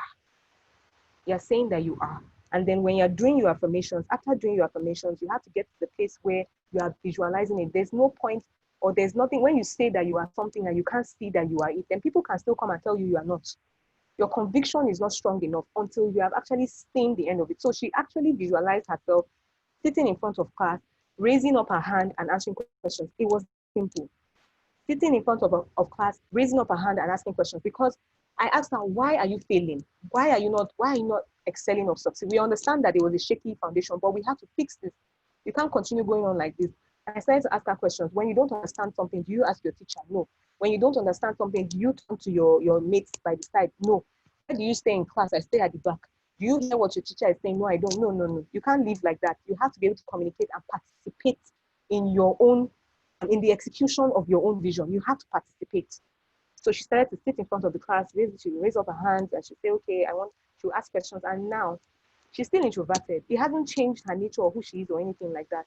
But right now, she's on Instagram and she's doing videos. She's very passionate about hair. She's doing live videos on, this is tips on hair and things like that. This is not naturally who she came as. But you see, sometimes we always say, no, there's a difference between who you came as, and you actually have to process your dreams. You will have dreams. So the fact that you have some certain temperaments or something doesn't mean you leave yourself there. You work on the weaknesses and you project your strength. So project your strength. So her strengths are that she's a thinker and she's all that and all that. But what are your weaknesses? You don't communicate. You don't communicate. So while you are thinking and everything is just running up in your head, and thinkers we can actually get like really confused up there in the head because there are so many things they're thinking about. She's also multi-passionate. So maybe when she's in class, she's thinking of other things. But when we do like the whole clarity thing, you have to know where to put what. You have to know what you're looking at a particular time. Even a multi-passionate person has to know what to focus on per time. and has to have a strategy to actualizing their multi-passions. So you don't allow yourself, because you came with all these gifts and all these dreams, your dreams become a burden when you don't start to process them and you don't understand the reasons why they exist in your life. They become a burden. They are also a burden when you don't have the skills and the capacity that is needed or is required to be able to actualize what you want to actualize in your life. So she did that, and now she's better. Her grades are improved. Everything is just better. She's just enjoying life. She said she stayed in her room for 2 weeks because she was almost repeating, like the way we say it in Nigeria. She changed her department. She was in another department. It was almost like she had repeated. So she didn't go out for 2 weeks. She was just, just gone, and everything. It was just like life did not matter. At that time, I just kept on praying for her here at home, because I kept on thinking about how the youth of nowadays, before you know what was going on, they go and drink sniper. And I just kept on saying, Father, just take control, and everything like that. So, but at the end of the day, with that simple visualization, exercise, going through the clarity exercise, understanding what she's envisioning for her life, understanding where exactly she needs to start, understanding the visualized version. So the envisioning part is still part of the process. It's the visualized version. When you put the visualized version on your board, that's what really gives you that energy to pursue, because you've seen the end. And now anything that happens after that time, you know that it was you that didn't put in enough to be able to achieve what you have achieved, what you can see already, at the end of it. So when you visualize, that's what you put on your vision. A lot of people, in fact, almost all the vision boards that I know, people will just put what they've envisioned for their life, because this is my expectation. Life doesn't do anything about your expectations. It's okay to do that. It's still better than putting dreams. It's still better to put the things you've envisioned, your vision. So even at the visioning, when you have a vision, it's still a bit raw. You still need to process that vision further. And processing it just means to visualize, to affirm, know what you're affirming, and know what you're visualizing for your life. And it has to be in line, which is why I like affirmations, but I love affirmations that are very authentic and specific to everybody individually. And so even in my classes, I always tell people, what, if you're looking at affirmations maybe on the internet or something where somebody's saying, oh, I'm powerful, and maybe that's what they want, maybe that's where they want, that's what they're envisioning for their lives at that time.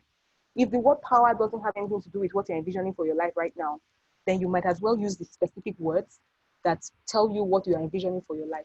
So everything I'm explaining right now is actually how you use a vision board to go from dreaming to doing. And that's using, so for me, vision boards going from dreaming to doing is actually using my method that I call the see, capture, recreate method. It's a method I call see, capture, recreate, where you first of all see your vision. Seeing your vision means that you're actually writing and articulating your vision. Capturing your vision means that you are visualizing your vision. You are visualizing it now. You are affirming and you are visualizing. This is what you're doing your evaluation. You are affirming and you are saying, this is what I want in my life. So by the time you leave that place and then you now want to be able to recreate, that's where your actions come in. Your goal setting and all that, and even the strategy that you use in achieving your goal and all those things, that's where they come in. So the project vision board will just take the life overview board takes the 5 departments of life. The life department board takes 1 department, and the project vision board takes 1 scope. So let me relate that to entrepreneurship, right? So if you have like your business and you have like the different, phases of your business, everything is like it's like a machine, If you can imagine gears in your head, everything is just moving. Everything has to keep on moving. You have to keep on oiling and all that for the whole business to keep running, right? You can just take a specific. So that's the overview of your business. So if you want to capture everything and see how the whole business is moving, and all that, and this is what I want for this part, this department, this place. That's your business overview vision board. When you come to the department vision board, it will be like maybe in my marketing, there's problem with the marketing. There's no problem with the branding, but there's problem with the marketing. What do I do in this aspect? That's now you're going into departments, right? You're going to different departments of your business, different considerations, things, the factors that make your business matter. Then when you now go into your project vision board, it could be something like a specific project under marketing. A specific project under marketing, and it could just be in the communication. It might not be in the sense. So marketing has to do with showing up. It has to do with so the branding actually helps you to get visible, but marketing actually puts you out there. So you're showing up. You're showing up. There's that consistency as well, and saying something. But you could discover that you don't understand the avatar of your client. So you're speaking to everybody and not anybody, or you're not speaking to the exact people you want to be speaking to. So you're attracting people, but you're attracting the wrong people. That will be something that you need to fix in the aspect of your communication. And to communicate, you have to understand the avatar of your client. You have to understand the messaging that you put out. You have to understand how you are also organizing your message. And if you're not clear about your message, then you can't even go do all that. So that will be how this will work under the business vision board angle. And then when you come to, so this is information. What information does the vision board show? This is what format it. What information does it show? Who is the vision board for? That's what ownership is all about. Is it a personal vision board? That's something for me. Or is it a collective vision board? Maybe something I built with my spouse or with my kids or with my family or with my company, with staff of my company. So a collective vision board could also be a business vision board where the CEO comes together with their staff and they create a vision board, which is good because your staff, they now get to understand that this is the vision. A lot of staff, a lot of people are working in offices where they don't really understand what the vision of that office is. They only see how it actually benefits them. They don't really understand what the CEO really wants. And there's going to be like a gap, when your staff they don't understand what that vision, what the vision that you have is. And then they don't step up. So they don't step up. You find out that they don't understand what their role is in the outcome of that general vision. And that's why even for businesses, a collective vision board is really good. It's good for the CEO, by themselves, him or herself, to have like a personal vision board, because a personal vision board gives them like an outlook, a life overview one. We give them like an outlook on what they want in their lives in general. Then they can zoom in on the business side. I always advise everybody to start from the life overview, because then if you're clear about everything about your life, there's the way that you act. You act with more clarity in all aspects of your life. You make better decisions in your life. Even in business, you make better decisions. Now, when you do that, you just zoom into your business part. As a CEO, zoom into your business and understand what your personal vision for your business is before you now start to say, okay, our collective, this is the personal vision, because every other person that works in your company has to find out how they can help you achieve this personal. And now, if they are aligned with that particular vision, it also helps them achieve their personal vision. If they can align with what you're saying. So a collective vision for a company can help even the staff to understand whether they have any business being in that company or not. And that's how important this is in life and in business. And then, so that's what ownership would show. Who does it belong to? Just a simple question. Now, board based on the level of clarity or awareness that you have in your life. If you are a dreamer and you're not very clear, you haven't started to process anything, you can build a vision board and that will help you process. So if you pour out, the first vision board I built, the first real vision board, physical vision board I built was in 2016. And that was what helped me to actually process every other thing that I know today. Process everything that I know in every aspect of my life and everything, because I just kept on looking at it. And I kept on looking, and every time I look at it, I'm like, no, I don't think I want. So now what I found out when I put like my dreams on my board, I found out that there were dreams that were borrowed. Those dreams were actually like other people's ideas of me, of what they wanted me to do. For example, take some particular exams or do like some particular courses. DK that has not gone to do a PhD, DK, go and do your PhD. So, you find out that you have some dreams that, this is how other people, this is their dream for you. So when I built my vision board, I was able to see clearly that, I don't think this is so authentic to me. This is something, but you see, I jumbled all these dreams up in my life before.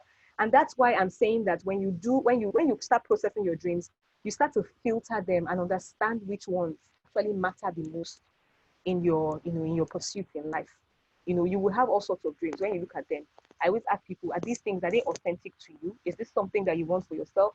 Or is this something that is imposed? Sometimes you don't know the difference until you actually put it out on paper and you lay it out on the board. You look at it and say, but this one self, am I really the one that wanted this particular one? Then there were some other ones that were feel-good dreams. So these are the different kinds of dreams that I noticed when I built my 2016 vision board. I noticed the ones that were imposed on me. I noticed the ones that were feel-good, that I just felt like it'd be good to do this. It didn't really have anything to do with where I was headed or the things that I cared about or that mattered most, in my life. Not that the feel-good dreams are not good. I mean, it's good to have feel-good dreams. For example, if your feel-good dreams have anything to do with resting, vacationing and all that, it's really good because it helps you to, energize. These are the little prices that you can have. It's okay to have those dreams and all that. But when you're talking about like really serious things, like if you won't die, if those things don't really happen. But, rest is very important, because of your mental health and all that, and all that. But it's not, it's something that you can rest even when you are. You don't have to obsess over, if I don't go to the Caribbean, I cannot rest. You can actually find time to, which is why I say some of them are just feel-good dreams.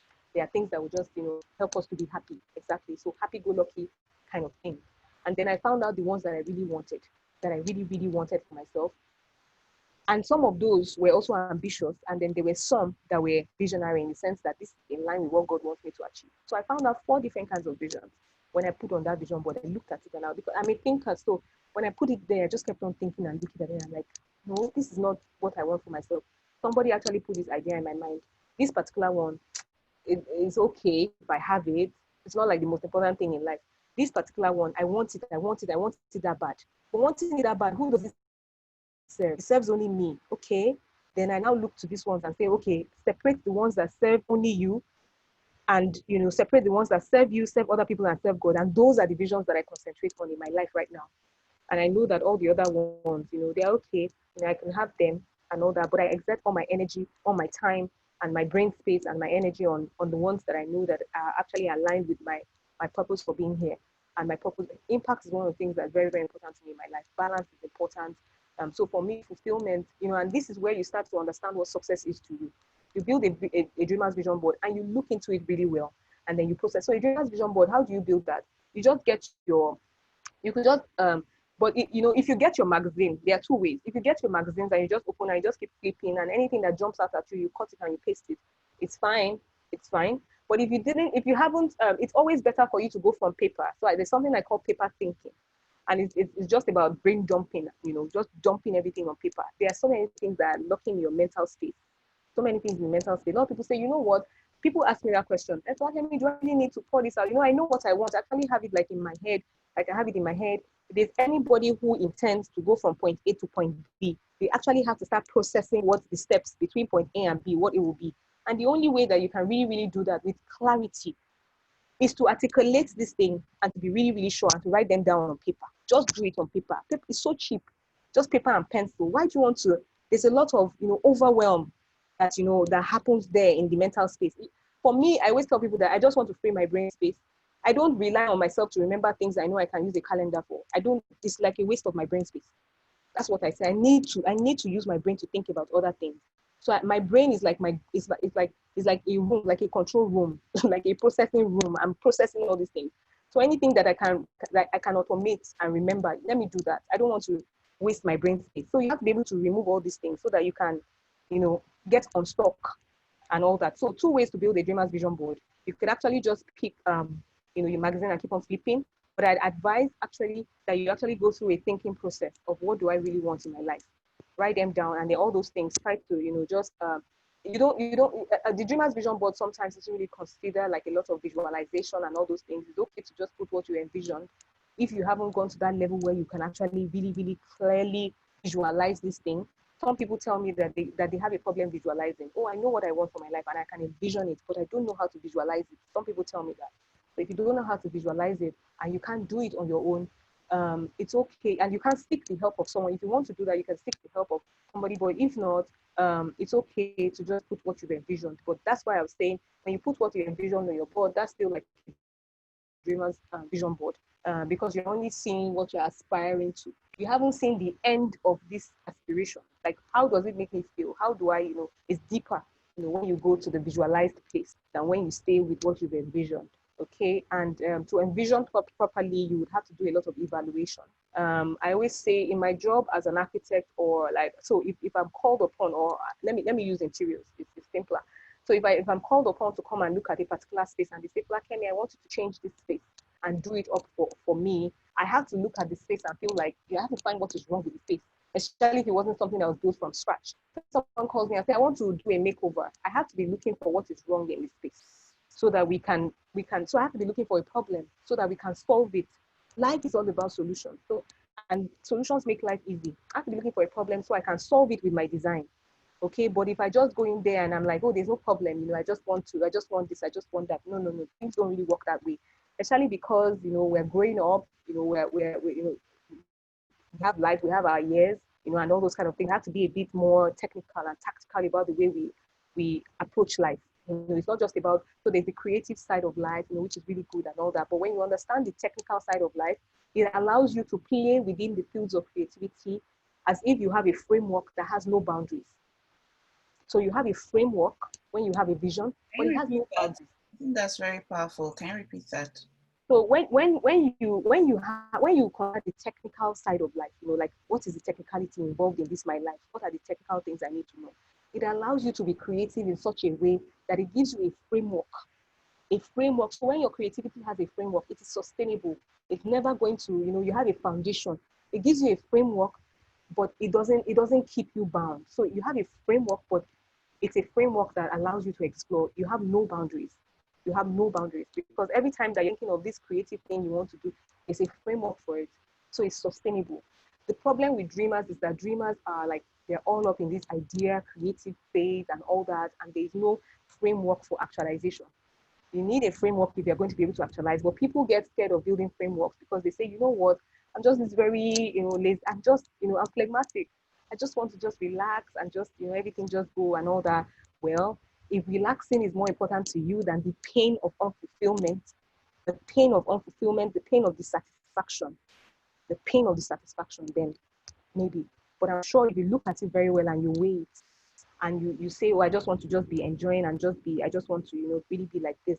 And then you consider the pain and the burden of unfulfillment, the burden of unactualized dreams, the burden of unclear visions and all that, then I'm sure you choose the other path and just say, you know what, I want a framework that allows me to explore my creativity in a way that I have no boundaries, and that's actually that's the goal, with all the whole, everything that I do, vision clarity to dream actualization, it's all because I'm a creative and I know what it is to be in that space, that whole creative idea space and all that, where my lecturer in school once told me, Folakemi, you are one of the greatest thinkers that I have in architecture school. I know that analysis is not a problem for you. I could analyze, where the wind direction, the best positioning and orientation for the building, the wind direction, what is actually, so what's the best, way, the placement, how are the people going to live in it? I care about all those things because I'm a natural thinker.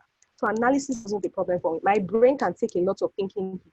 But when it came to actualization, which is why this is really important for me, I have like a personal, I have personal experiences, let me put it that way, in different aspects of my life. And this is what I found out as well between my 100 level and my 300 level. This was the reason why I didn't do so in 100 level, the reasons why, going to 300 level, I still have to struggle to find my courage. Once you are clear about your vision and you now sit down and you process all these things, you take it further, and then you now start to understand the reasons why these things are there, and you already map out the steps to actualization. It gives you don't procrastinate when you have the steps to actualization and you are sure that these are the steps you need to take. There are some steps that have no business, in it's not every step that is right, for you. It's not every goal, but the thing with goals is that you have options, with goals, you have options, but you have to pick the best option that also tallies with you, with your values, with your experiences, with all those things, the options that kind of resonate you are the options that we specifically look for, and they're the ones that work for us because we have an understanding of who we are, and things like that. So that's the dreamer vision board there. The executor vision board is that vision board that you build when you're able to visualize. So you start from a place where you are evaluating what's wrong in my life, what don't I like, what am I dissatisfied by, what are the lessons that I have learned. Okay, I've learned these lessons. What are the things that I will do better next time? What are my wins, and so you take all your experiences together and you evaluate them. And then you say, okay, you start to project into the future from making those things. When you project into the future, you now get to the point where you can now envision. So envisioning is where you're projecting into the future. So you're projecting into the future, be do have create experience 5 departments of life or 1 department if that's what you're looking for. But if you've never done the life overview vision board, I advise that that's where you start, because you now have like a basic you have a foundation for your life. You have a foundation of where you are headed, and then you can take a small piece, like a small sector. DK always says brand 360. You take a small sector, of your life, and then you now zoom into that, and you know what you want to do in that particular aspect. And you start moving as if you're clear. And then when something pops up in another department of life, it doesn't throw you off balance because you're already clear on what you want there. So you can make decisions. Okay, I'm not focusing on this right now, but if something comes up, an opportunity comes, I know when to take it or when not to take it because I'm clear. That's what a life overview vision board will do for you. Especially if you build it in an executor way. Executor vision board is a vision board where you are ready to execute right now. You have things that you want to be able to actualize. You're coming from the dreamer stage, but you want to do. I'm not just, so the dreamer vision board is when you're still looking for clarity. I just really want to understand which ones are the feel-good dreams, which ones are the ones that really, that other people's imposed dreams on me, which ones are the ones that are just ambitious stuff, which one is the one that's really visionary, good stuff, and all that. So that's what a dream vision board can do for you, if that's the kind of information you're searching for. So if you don't even know about vision boards, you won't get this result I'm talking about, okay? And so I have like almost every vision board material. I have Joyce Schwartz's, take on vision boarding. It was pretty deep and extensive and all that. I've read Teresa Ver's book on vision boarding. I've read, everybody's book on vision boarding. Then I decided to just, what exactly is a vision? If you approach your vision board with that knowledge of what a vision is, and you take away the wish, and you take away the dream, and you take away every other thing, if you approach it from what exactly a vision is, then you get the most authentic vision board, for you. And that's the executor's vision board. The reason why anybody has a dream is because they need to process it and find what their vision is. The reason why you have a vision is because you need to execute and then actualize, your purpose.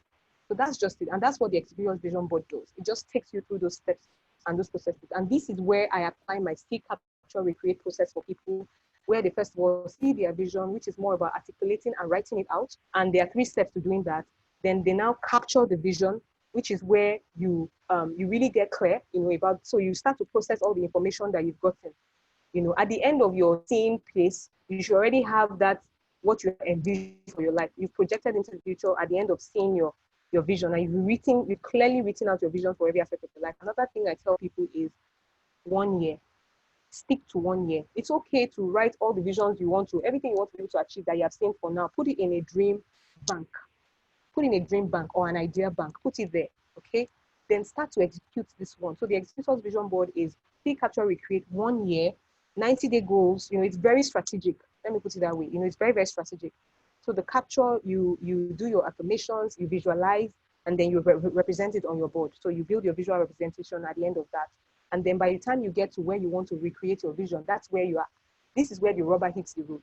A lot of people dreamers would just stay with that vision board and just keep looking at it, and they haven't still figured out how. But at the end of your executor board, the next step, after building your vision board, the step is not to just sit down and just keep looking at it. The next step, next logical step is start brainstorming on how you're going to actualize this. So the next step is where you recreate your vision. Now, I call that recreate and not create. So the first one is see, the second one is capture, and the third one is recreate. These are the 3 steps, the recreate. Now, I call it recreate because at the end of the capturing, you have actually created your vision because you have done your affirmations. You converted everything that you envision for your life into affirmations. So you're saying it, you're hearing it. Now, the idea of making the idea where vision boards work is that you take all your senses. All your senses have to be in play. You need everything and so we have senses and we're not using them. But you need everything that you can use right now. This is your life we're talking about. And you don't want to fail, in life. You don't want your kids to look at you and say, oh, and you care about impacting other people as well. It's not just about you. You realize that you're here to also impact other people's lives. It's not just about you. Your vision is actually a gift to the world that also fulfills you. As you accomplish it, you find fulfillment. As you accomplish it, you find fulfillment. And I found out that between 2004 and 2014, I was only doing things that had to do with me. And I was even blaming my husband at some point. The first time I wanted to do a particular professional exam, I bought the form 2014, 2011. Okay, I wasn't home in 2011. I was out of the country, but I came back 2011. I took this form and I was filling it. By the end of 2011 or somewhere in the middle, end of 2011, I realized that I was pregnant. So I needed to focus on family life. I said, okay, no problem. My daughter, grew like, okay, 1 year, 2 years, 3 years. When you're a mom, you have to get back again into the game. And then I said, okay, I bought the form again in 2014.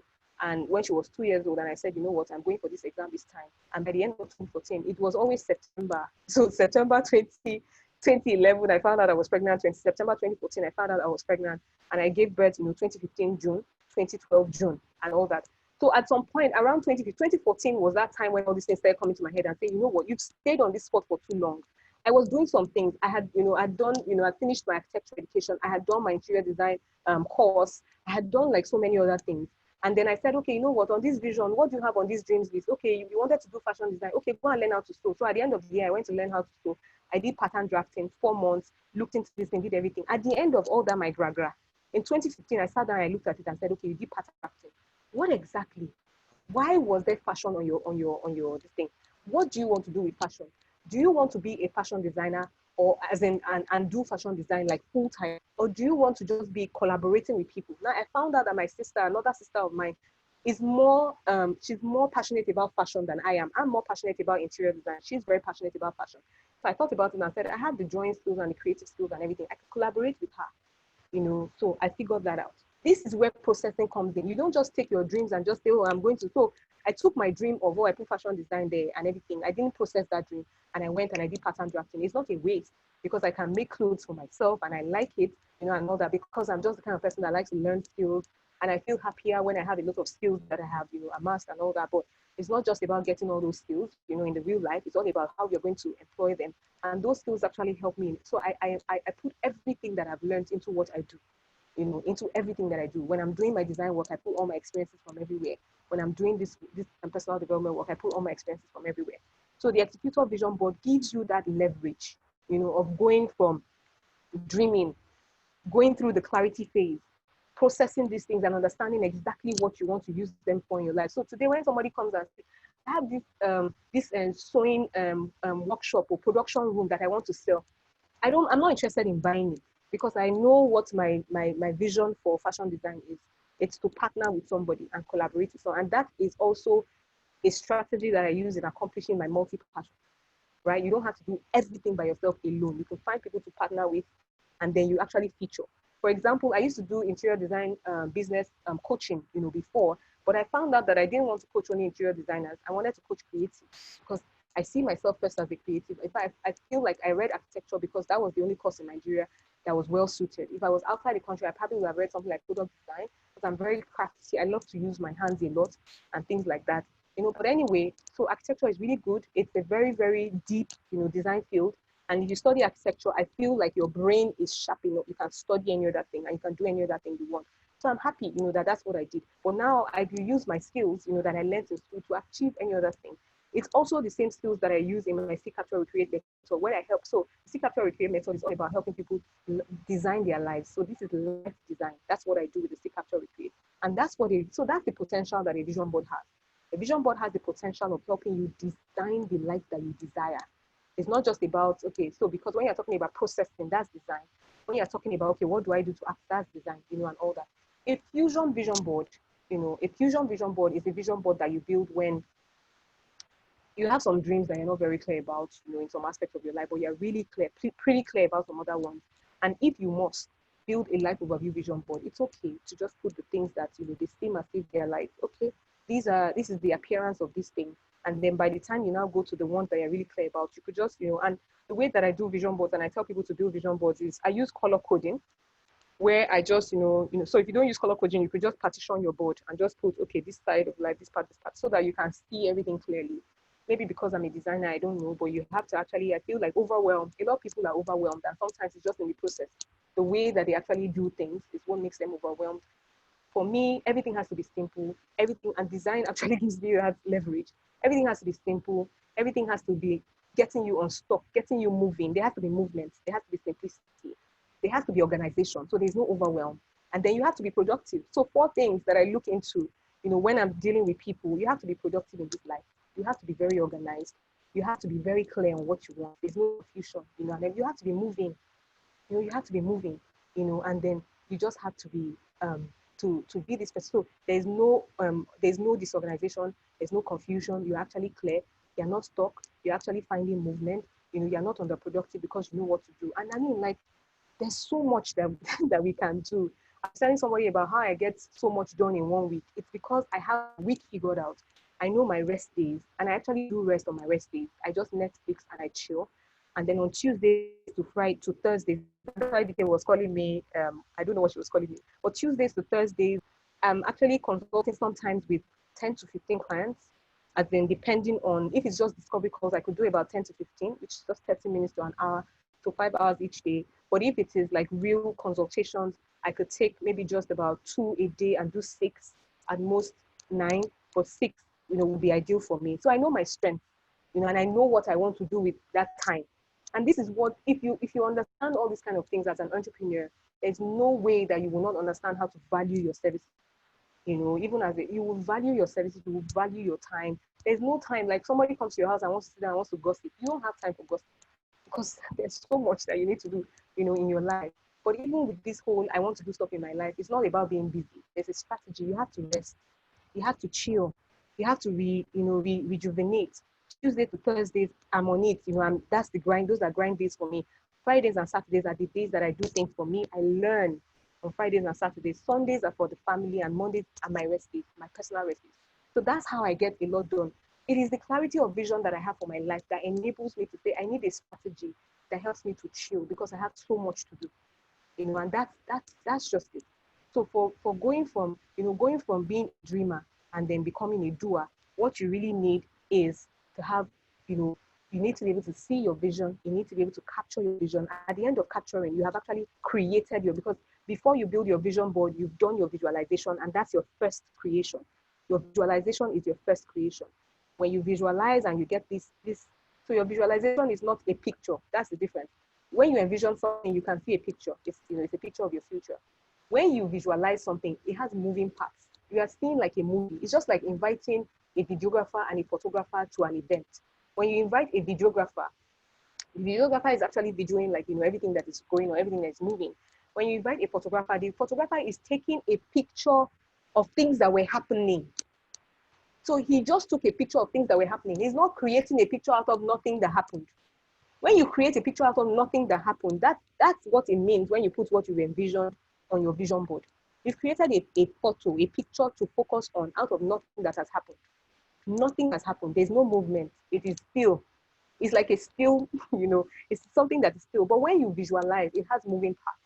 You are seeing, you're hearing, you're feeling. There's intuition, there's technicality, everything involved. Okay, there are people involved because people have to be telling you stuff. If you say, oh, I want to be a person of impact, and on your birthday, nobody calls you up to say, oh, thank you so much for what you've done, then that's just a dream. You haven't actually. So if you see that, if what you are seeing, what you say you want is that you want people to be able to call you in your life on your birthdays. And for the past 3 years now, because I started to design my life, using vision boards and then going on paper. So I first of all do like the brainstorming and paper thinking process. And I go and I do like the affirmations, the visualization. I create this vision board. Then I convert my vision into actions. Then I build routines out of the actions that I've created. And then I schedule it so that it happens. Now, when it pops up on my calendar, it's ultimately up to me. If I don't show up, then I have no business complaining and saying, oh, I didn't go from dreaming to doing. You had all the process and you had everything that was required. But it's still better to be in that place where you know that it was just that you didn't follow the strategy. And so it's easy to check.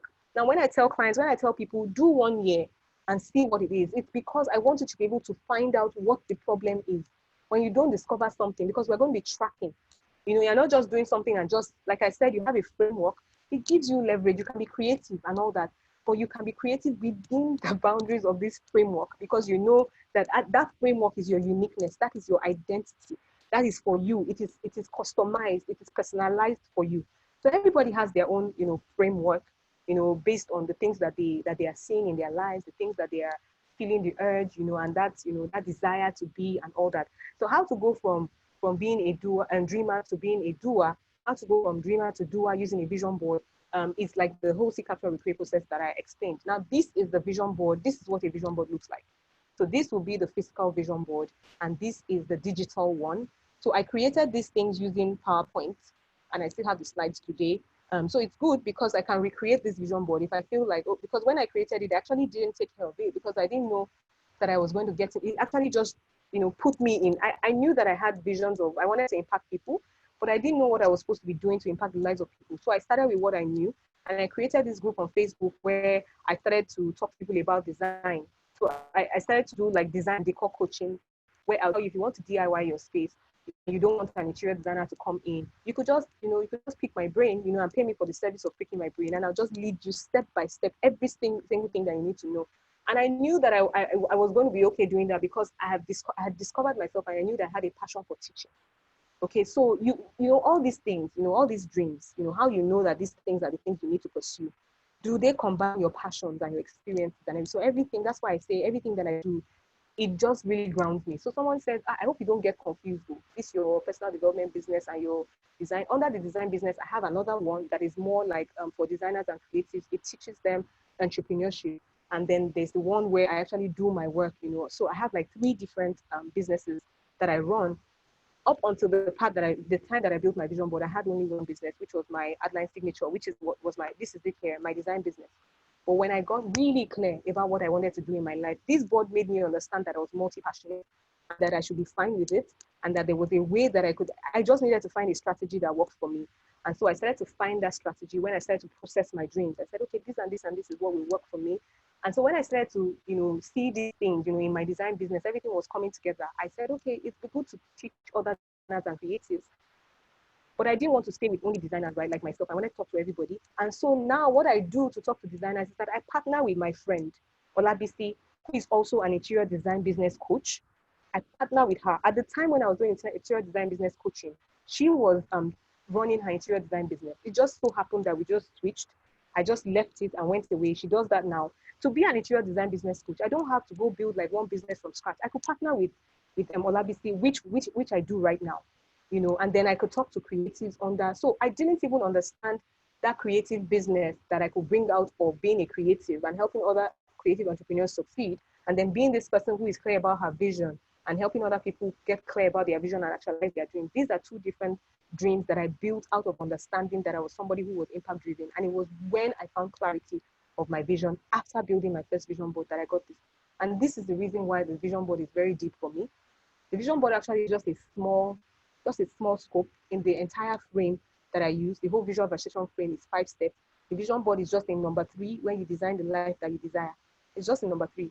But you see how it has taken me 3 years. I haven't even scratched the surface of using my entire framework. It's taking me, it's been building like this whole thing for me in 3 years. It helped me to build another business, helped me to discover so many things. So there are so many things that vision board can do for you. I'm not going to talk about that now, maybe because of time and all that, but I have videos and resources that I could send if you're really interested in this and you want to understand it first. And if you want to jump on a consultation, fine. But if you want to really understand, you have to understand it. If not, jumping on consultation won't do anything for you if you don't understand what this is. So this is how you actually go from dreaming to actually doing, using a vision board.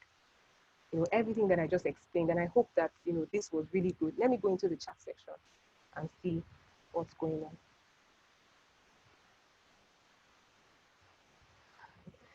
Okay, I can take questions to anybody who wants to ask any question. Okay. Wow. That was amazing. Well done, Folake. Thank you so much. That was amazing. I think everybody was just sitting quietly and just soaking it all in.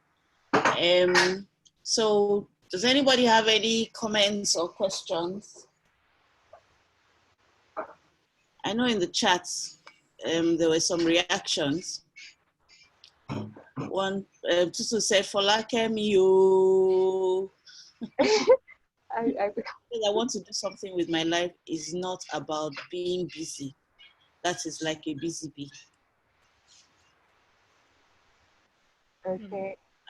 Yeah. And then of course, other people talked about being multi-passionate and doing different things, over their lives. I think you summed up everything. It's a lot to take in, and everything just resonated with me, because I think it's clarity that I need to find, because being a multi-passionate person, and you could still do all the things, as you said, without that confusion. And I think, wow, that was amazing. I think a lot of us multi-passionate people, we struggle against it. One minute we're thinking, let me focus on one thing. Next minute you're thinking, maybe I should do everything at the same time. So the mind is just straying, and that's actually the design. You're actually designed to be that way, but you have to understand how to nip that thing, how to take control, and that's where the framework comes. I think also you need to accept also that you're a multi-passionate person. Yes, I think there's a level of acceptance, I'm a banker, or I'm a financial, technical, money and numbers person, but then at the same time, I'm also a creative person. I'm also a writer. That's just given an example. I'm also a maker. I like to make things. I'm also a teacher. So yeah. I think it's really good because I think I like that term multi-passionate. I've never actually considered that before. I apologize for the hair, by the way. I've not actually considered that Good before. though. Yeah, thankfully. Yeah. But I think that's a term that I need to look into further for myself. But I also think it's because society has told us that we have to do one thing. Something. Yeah. So you're there trying to be good at something when in actual fact, you're good at a number of other different things and you just need to find a way to bring it all together. One thing that I've learned from what I know you said a lot, but one thing that sticks out to my mind is about having a vision, writing down what you want to do in all those different areas. So that if you get thrown off one, it doesn't like throw off everything. And then once things settle back, you can go back to it. And also saying, no, it's okay. This is no longer for me. And then moving on from there. Because I struggle with that because I think I had 3 different businesses running at the same time. And it looked good on the outside. But then at some point I was getting fed up with it, partly because I didn't think I was getting the returns I expected. And also I think people, how people think when it comes to creative, everybody thinks they can do it. Oh, why is it so expensive? I can do that. Everybody thinks they can do it until they actually gets to doing it. And it was just confirming to me that it's okay that I've left those things. Yeah. And then I've just focusing on the other things that also bring me joy, and also to be able to do it. I actually think it's quite a gift to be able to do, different things and to passionate about it and just embrace it really. So yeah, thank you. You're welcome, Tutu. I like the part about if you find that the dreams are borrowed dreams, either they're borrowed or from people's expectations or even society's expectations and that kind of thing, and being able to just look at it and look at your dreams or your vision rather, and decide, does it serve you, does it serve God, does it serve others, and then that way you can actually, it's generally asking yourself why. Why do I have this vision, and really digging deep into to why you have that particular vision, because I always thought when I first heard about vision boards, when the secret and all those different things came out, it was like, oh, just put a picture of a private jet and put a picture of a mansion on the board, and be looking at it, and then after some time it will happen. But bringing it through your process where you're like, okay, so private jets, why is it really what I want, not just what I want, is it just nice to have? Why am I doing it? Does it serve the purpose of whatever it is that, my purpose, my life purpose is? Yes, the answer might be yes, the answer might be no, but just being able to actually ask those questions. Why do I want to be a size 10? How does it serve me? How does it serve God? How does it serve others? That kind of thing. So yeah, I think, yeah, this is really, really eye-opening. I really love that. Thank you so much. It's really gone beyond my expectations of what we were going to get from here, far, far beyond my expectations. Please tell us how we can learn more from you, or how do you work? Do you have a course? Do you do one-on-one? How does it work? Tolu said, Tolu had a question. Let me ask this question and then you can tell us how to find you. Tolu says, what do you suggest for people who find it difficult to even dream? They are not drifters, but can't seem to pull out dreams from within. Okay. Can you hear me? Yes, we can. Can you hear me? Okay. So every one of us, okay, so the person is not a drifter, okay, but can't seem to dream. So it's very possible that there are a lot of things that have happened. So the thing with dreams is that you need to actually be in a happy place, kind of, or in a very sober place. So it deals with dreams are often, they come by, two emotions, and very, very, very extreme emotions sometimes. When you are in the middle and you feel like, no, there's nothing really happening there. But if you are coming from a place of pain, or you're coming from a place of extreme happiness, it's easier to dream. When you're very happy, you believe that, a lot of things can happen.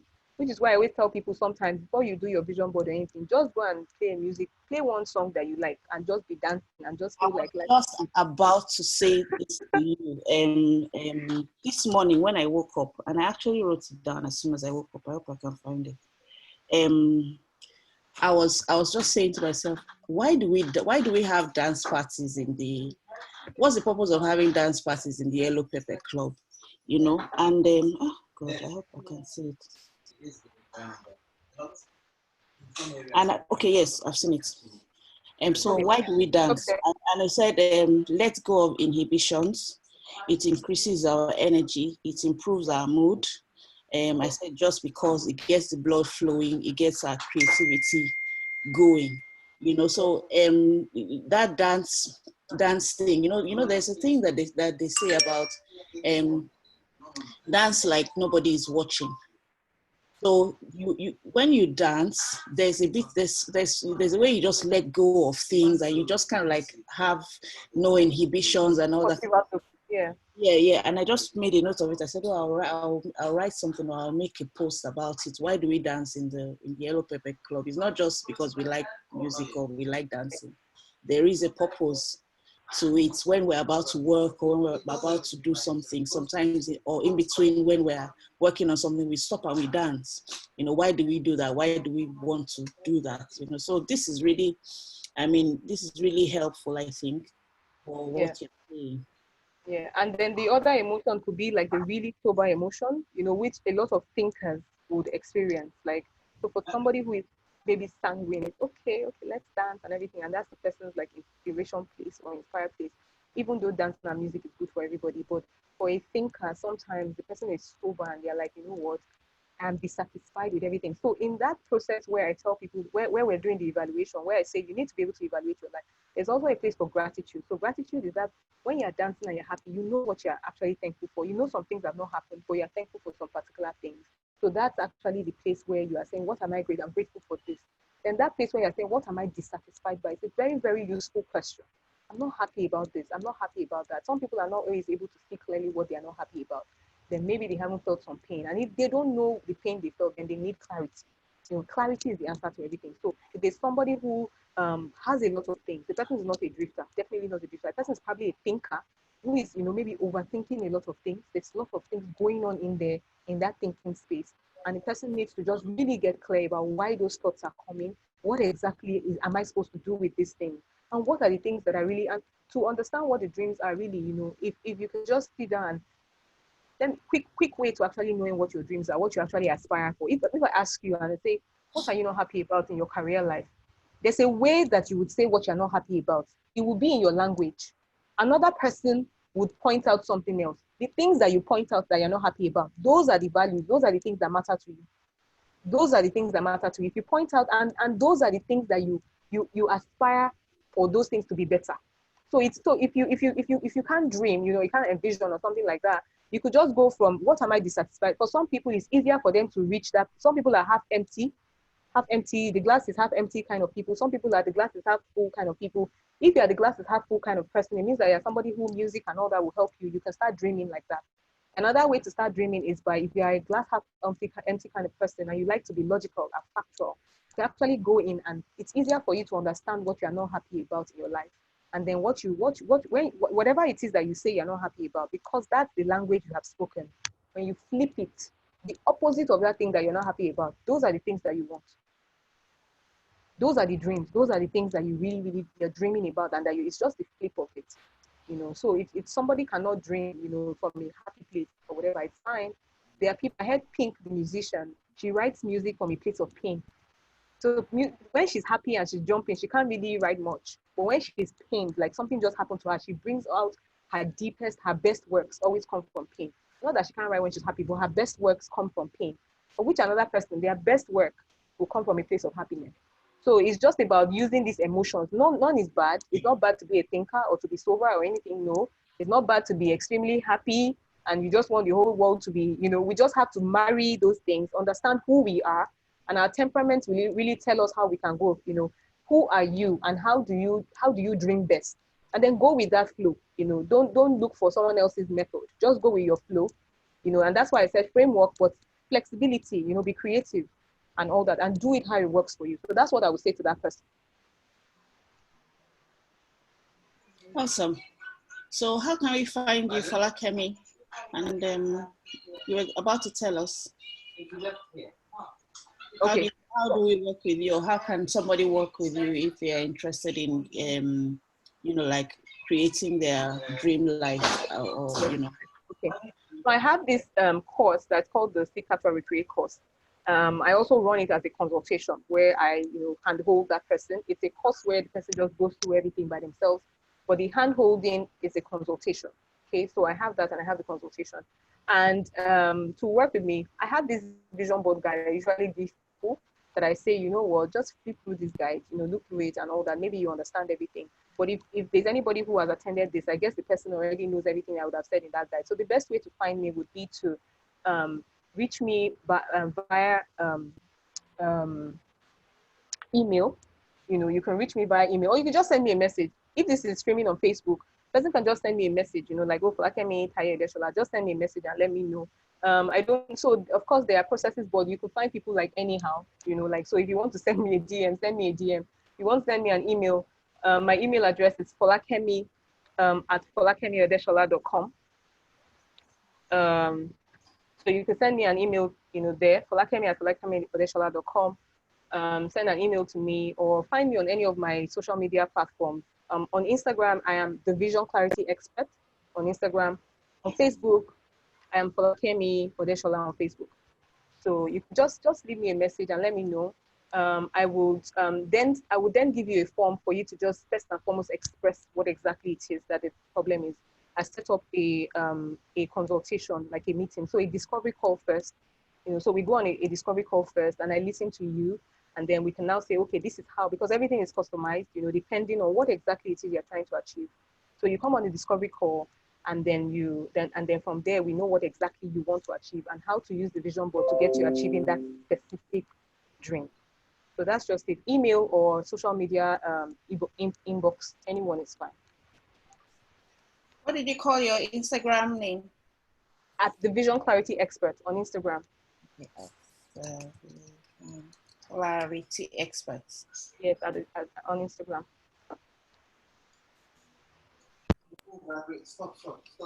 Okay.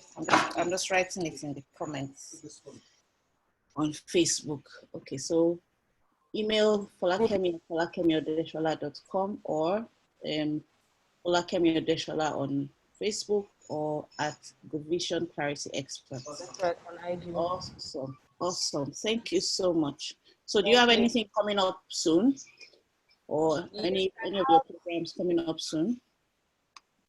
Yes, I have. So I have this vision board masterclass that I ran at the beginning of the month. That a lot of people are, you know, saying, oh, I want to run this vision board masterclass. But basically, if there's anybody who has listened to this, I would advise the person to jump on the private consultation or the online course, as opposed to, you know, going through the vision board masterclass. So yeah, I have things that come up, but it really depends on where you're coming in from, where you are, the kind of understanding that you have about what I'm talking about. So you can jump in from anywhere. You send me a message, then we figure out where it's best for you to start up from. Earlier this year, I did create a vision board inside Canva. In fact, at a point, I was like, maybe I'll share my vision board during this thing. But now that you said all these things, I am not going to share my vision board. No, no. Yeah, but thank you so much. You're welcome. You're welcome. It's been a pleasure. Thank you so much for your time. Okay, I'm going to... Right, I've stopped the Facebook live stream. Okay. Well done, Folakemi. Thank you. Yeah, I've taken us off Facebook. Thank you, Folakemi. That was really great. Super duper. In fact, there was a time I think you entered a zone that was like, you know, I can't be held back no more. Thank you so much. That you've really, you know, taken, you know, I mean, the 4 years that you studied this, is really gotten a lot of deep insight. And I did mean what I said about, that, I mean, I've heard about vision board for years now, and I mean, the way you teach it is definitely the best that I've seen or heard, in any setting. Yeah. So I pray that your message goes far and wide. People will get. Man, thank you so much. This was the reason why I kept on feeling like, so another thing about dreams, it had occurred to me before. My dreams list I wrote in 2004. I wrote that I wanted to be an author, but of course I didn't know what I wanted to write about. And so when I found clarity of my vision, I said, you know what, I'm going to find clarity I'm going to talk about, so I'm going to write a vision clarity book. And when I started writing that vision clarity book, it just seemed as if every time I was talking about vision clarity, there was a mind that just kept on telling me, Folakemi, there's nobody that's going to understand what you're talking about if you don't start from the beginning. Start from the beginning. And I felt like, I mean, there are people who have written vision board books. And that's when I now decided to invest in all the vision board books I could get. And I started to see that, okay, fine, they're talking about vision boards, but you probably have like an angle here that you need to add to this body of work. So that's why I'm writing my vision board book, yeah. In fact, there was actually a question I meant to ask you so that you could plug us about the Yellow Pepper Club. But anyway, I'll still ask the question.